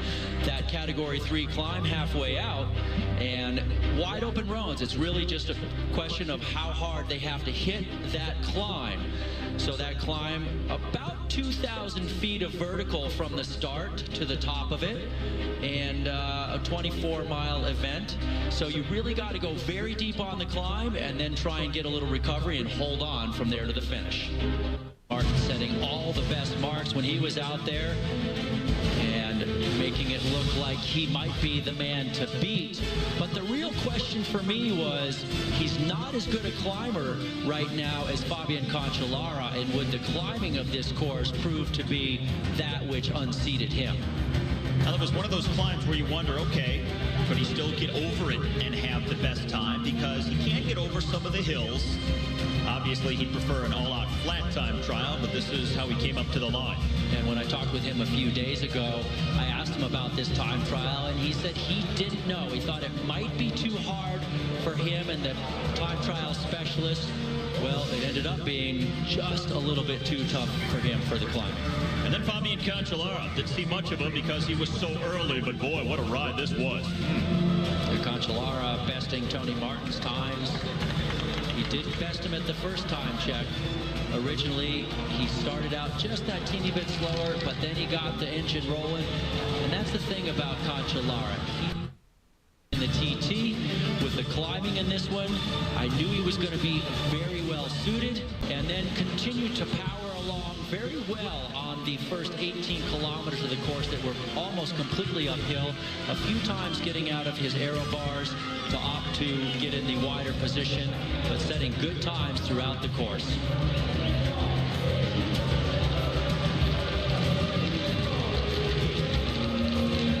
So Nibali with a time of 52:25 would be enough, because behind him, American Chris Horner was losing time pretty much from the outset, it seemed like, to Nibali. He was behind at every time check. And one of the first times, and one of the only times, Horner has been on his time trial bike this entire season. He knew he was going to lose time. It was just a question of how much. He played it safe on the descents. Didn't really risk anything in terms of a potential crash. And just did a solid ride for the general classification battle. Not a scorching ride by any stretch of the imagination, but kept it close enough, Steve, that that general classification battle is still completely up in the air. He's trying to mitigate the time losses as best as possible. Horner would have the 20th best time on the day, just inside of 3 minutes behind the winner, Fabian Cancellara. But the big reference point would be Nibali and the other general classification riders. Difference in these final summit finishes, and there are lots of them to come. All right, the new general classification after stage 11. Seconds behind the new leader, Vincenzo Nibali, tied on time with Alejandro Valverde. Nicolas Roche now in second. The 12th day at the season's final Grand Tour, and really at this point, 4 riders in numerical contention. Nibali, Roche, Valverde, and Horner separated by less than a minute on the general classification. The sprinters should fight it out, given the fact that they are running out of opportunities here at this year's Vuelta, and today's 164-kilometer effort taking the riders east in northeastern Spain over to the Mediterranean coast. And a fairly straightforward day, but you do notice as they get close to the coast there, Steve, there is a Category 3 climb. Just one climb along the way, midway through the course, but a rather tricky finale, which has become rather commonplace at this year's Vuelta. Well, it wouldn't be fun if it weren't tricky, now would it? Now, those climbs look really severe on the profile, but they're really not all that tough. So don't think that this thing's going to be blown apart. Look for it to be a field sprint. And we are now live with just over 77 kilometers left to go here on stage 12. This is the main field, and they are just over 5 minutes behind a breakaway of 3 riders that went clear right from the gun today. Their lead got up over 6 minutes and 1 point. It's come down by just about 1 minute, but things settle down at this point, and the team of overall race leader Vincenzo Nibali, the Astana squad, should be pretty happy where things sit at this particular point, because the 3 riders up the road, no threat on the general classification. Nibali's Astana squad can kind of sit back and let the sprinters team do the pacemaking now at the front of the peloton. And indeed, the sprinters teams will do a lot of the pacemaking today. But as we talked about, guys reduced a little bit in their support. For instance, look at Caleb Fairley there, sitting in the 2nd spot for Garmin Sharp. Well, that team has the sprinter Tyler Farah, who's one of the fastest guys in the race, but Coldo Fernandez, his main leadout man, crashed, broke his rib on the stage 1 team time trial. He's out of the race. Another teammate, Michael Kretter, has been suffering from that crash, unable to really participate in the leadouts. And the teams just get worn down. They've lost Dan Martin. He crashed, finished a stage, but then really complained mightily and said it was too hectic, and he's out of the race. So a lot of teams are whittled down, just like Garmin Sharp is. Our first look now at the breakaway, and out front in the green and white of Caja Rural is the 28-year-old from Uruguay, Fabricio Ferrari. Behind him, the rider in the blue for FDJ, the 26-year-old Frenchman Cedric Pinault, and the years of age, the Belgian Romain Zingel. Now these guys, Steve,